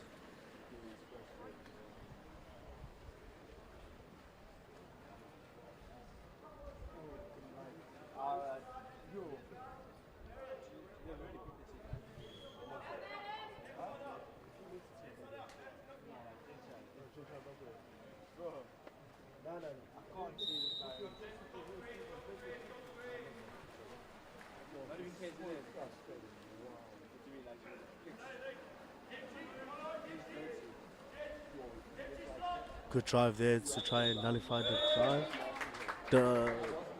Try to negate the drop, but unlucky there. Ollie Hunter caught with his hands down once more. Big rainbow passes on if he sees it. Oh, that's so unlucky. That is so unlucky. But nonetheless, really good goal by Cristiano Sanji. As you can hear his dad cheering him on here in the side of the pool. I'm sure Lucas Sanji in America must have a big smile on his face. This is his heritage that's happening right now.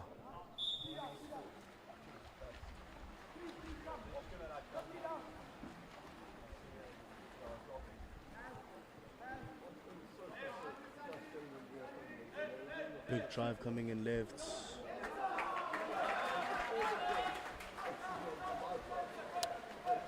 Nothing there from that big drive.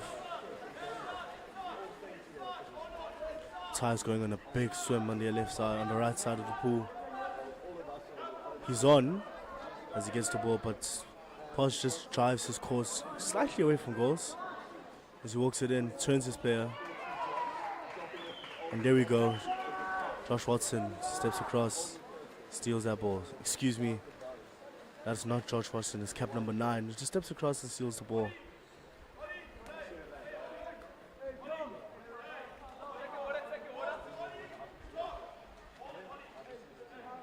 Coach Applegan just telling his troops to slow down, hold the ball, let us start up. Let's start up. Dumps the ball and Sam Spooner calls for a timeout.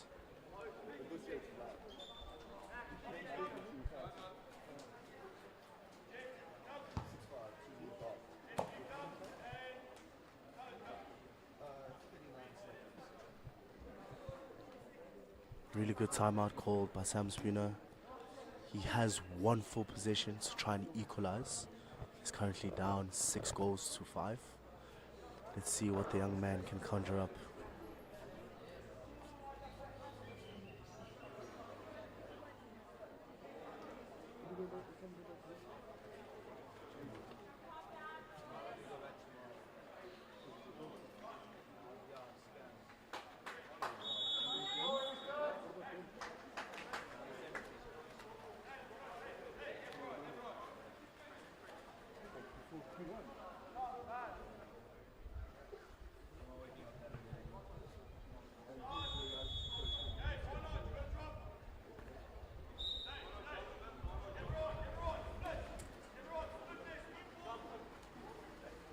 Got a bit of a down and split here opted by Mr. Applegren.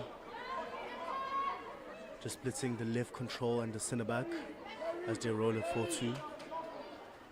Everyone should be coming down. Good save. Really good save there. Shannon instructed to come down. Someone needs to press him.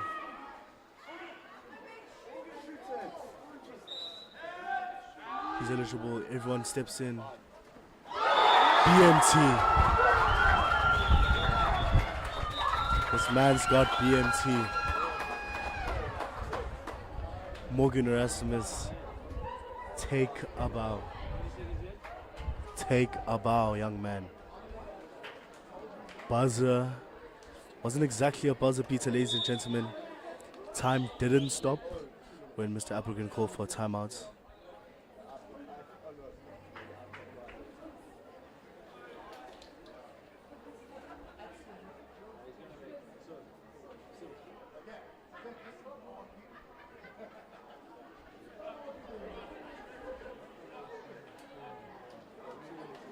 It was a table error there at the end, ladies and gentlemen. There was still 4 seconds. That's why Mr. Applegren is still protesting there. However, nonetheless, penalties it is. Both captains being asked by Dion Willis just to step up, coin toss to see who will take the penalty. 5 penalty takers each. It's a best of 5 scenario. And stay tuned to see what will happen in the next few.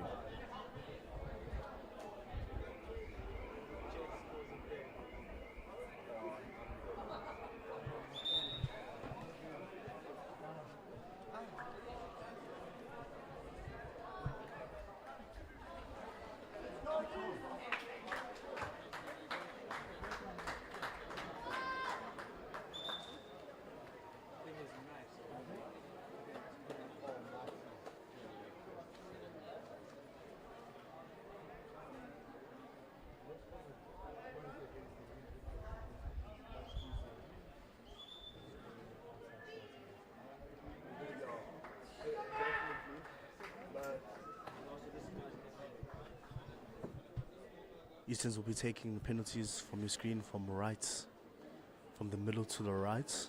Maxwell falls on the right goals. Morgan steps up, scores his pen. On the left of your screen, it'll be the Eagles to take a penalty.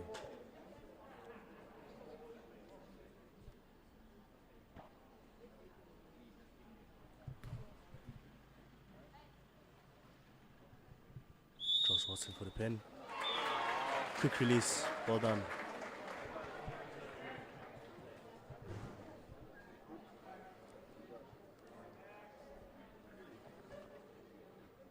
Tension is building up in this arena as Cristiano takes a pen. Steps up to take this pen here. Cristiano. Maxwell just got a fingertip on that. That's a really good penalty.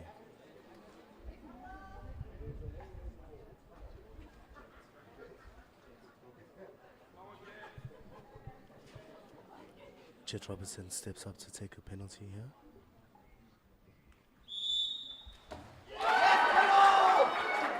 And he misses. Nice wall! It's a massive save by Will. Big save by the young boy. Tim steps up for a pen.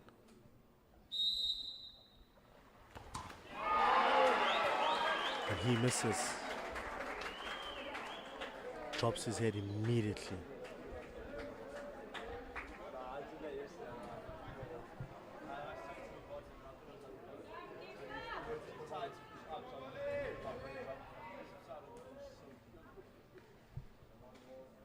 Ollie Hunter in cap 11. Mr. Consistent does it again there. He's repped the black and white speedo for a while. Forward stepping up for the pen. Big save by Maxwell Folds. Big save, and he makes sure that Ford is aware of it.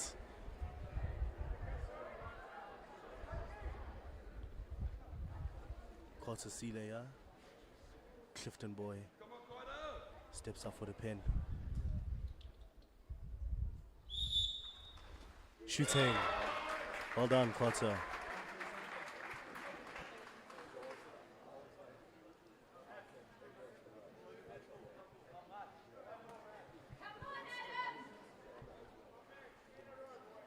Fan shouting, come on, Adam. Someone shouting, keeping it low.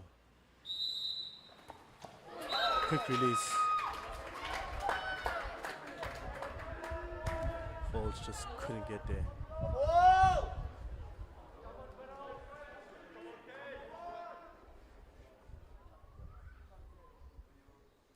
Big moments, big players. Yep, and he is a big player. Well done, Mr. Applegren. Really good win. 2 tournaments, 2 gold medals, and that's how you do it. Ladies and gentlemen, my name is Singobiles Mamane. Thank you so much for coming and watching this. For those who left home to come and watch at the DGC Aquatic Center, thank you so much for your support. It means a lot to these young boys. And once again, this is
1-2. I'll turn it off. 1-2.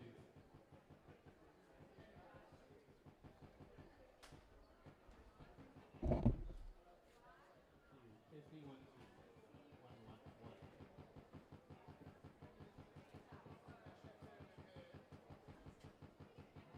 1-2-3. Well, ladies and gentlemen, good afternoon. We apologize for the noise coming from the speaker, but we're going to go through this as quickly as we can. First of all, I'd like to have a huge thank you to all the sponsors for this weekend, and I'll go through them very briefly.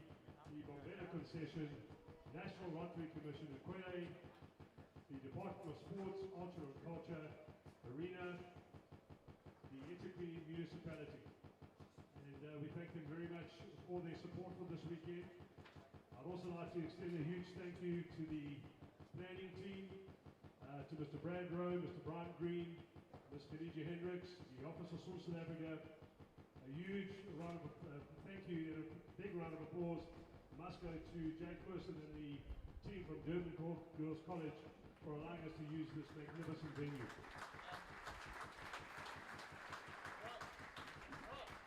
I would also like to thank the Office of South Africa under the guidance of Mufata. Thank you so much for all the work that your office has done.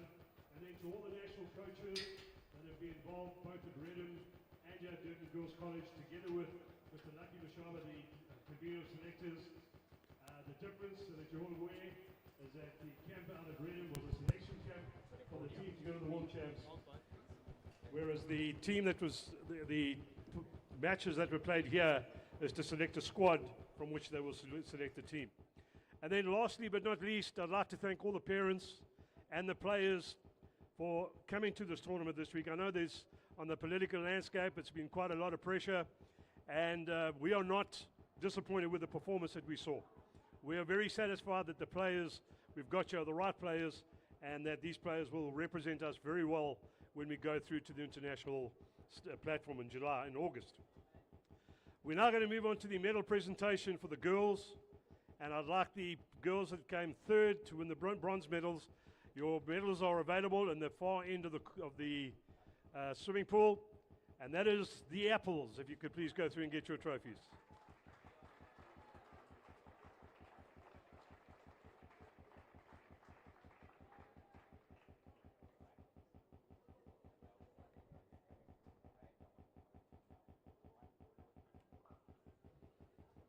Congratulations to Jared Applegren, the coach of that side.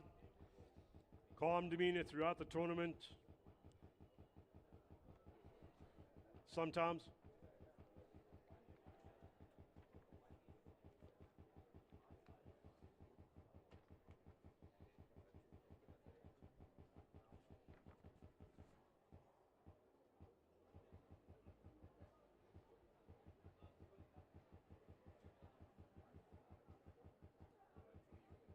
And while they're getting the medals, if we can get the silver medals for the girls, coached by Christine Ford, the Bomb Squad.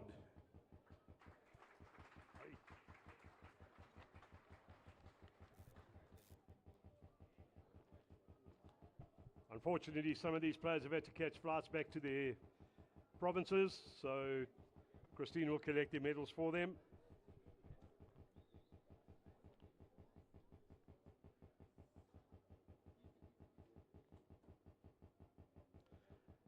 While they're coming forward, I'd also like to take this opportunity to thank Mr. Dion Willis from the Referee Society, or the referees, charge of referees in South Africa, for getting the referees to be here for this weekend and making sure that all games have been officiated at a top-notch level. And then also a big thank you to our table officials as well.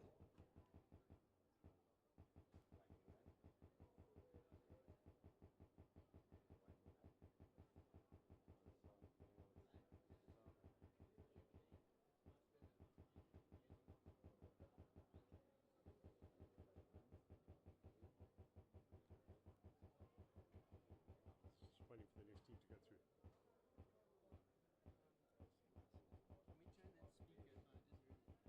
Can we turn that speaker?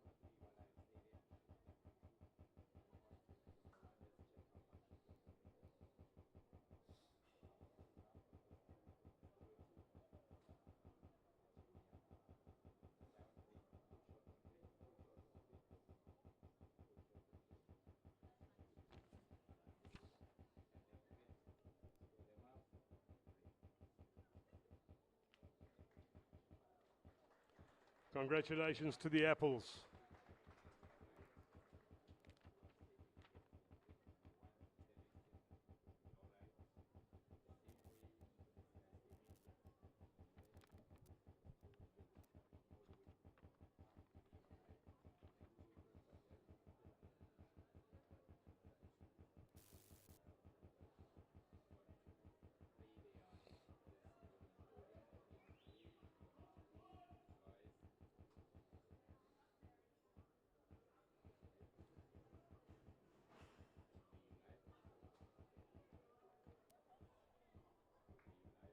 And while the Bomb Squad are receiving their medals, we'd like to call up the winners of the girls of the South African Under-16 National Water Polo Championships, the Liquid Legends.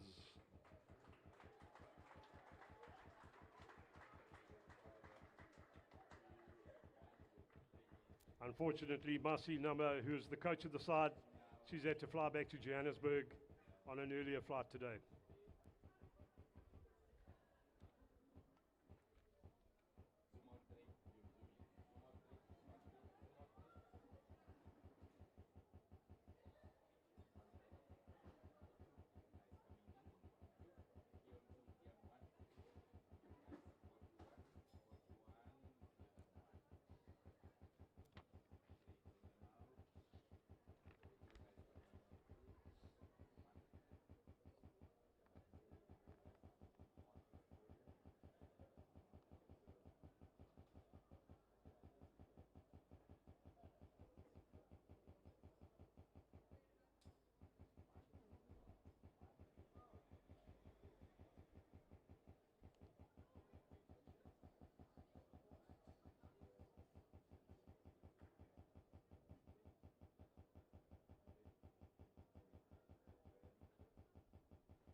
It's purely a frequency thing. It's a frequency thing. Oh no.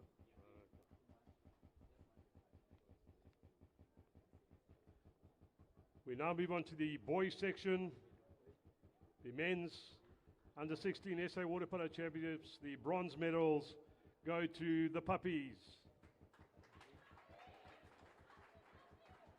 Congratulations to them, their coach, Mr. Jared Vazik.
While they're being presented with their medals after an enthralling final and losing on penalties in second place, the Easterns.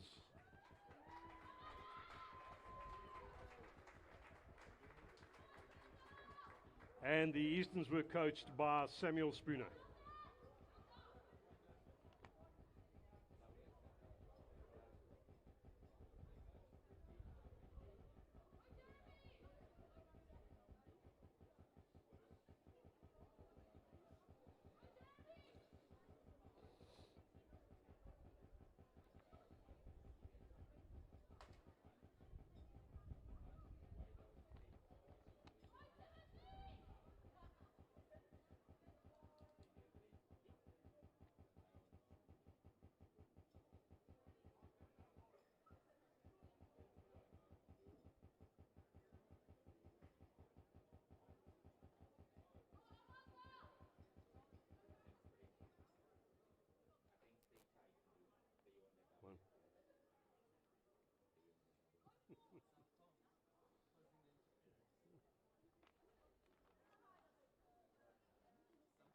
told you.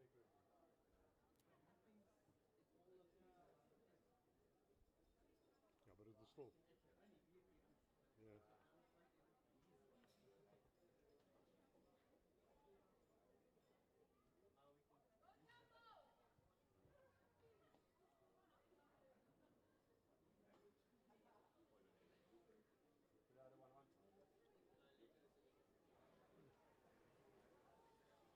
While the silver medals have been handed out to the Easterns, can I ask you to put your hands together, ladies and gentlemen? A big round of applause to our camera crew that have been live streaming these games for everybody around the country to see.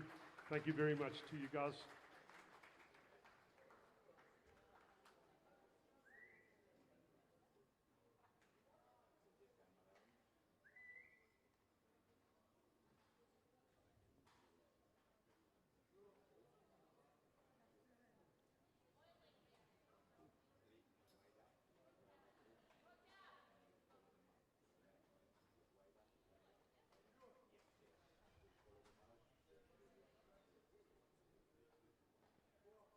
Another round of applause to the Easterns.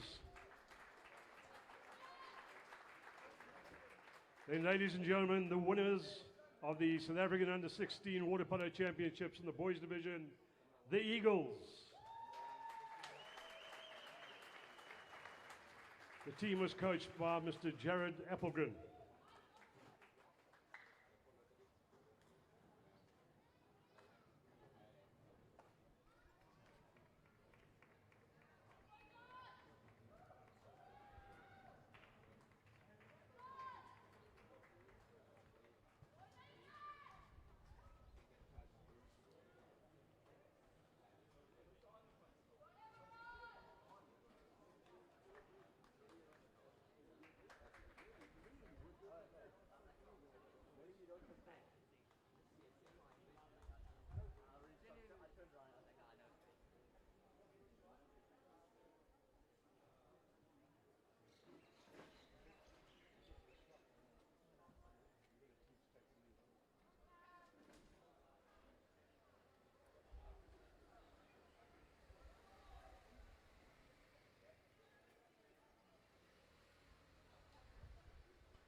We're going to have another big round of applause to the winners, the Eagles.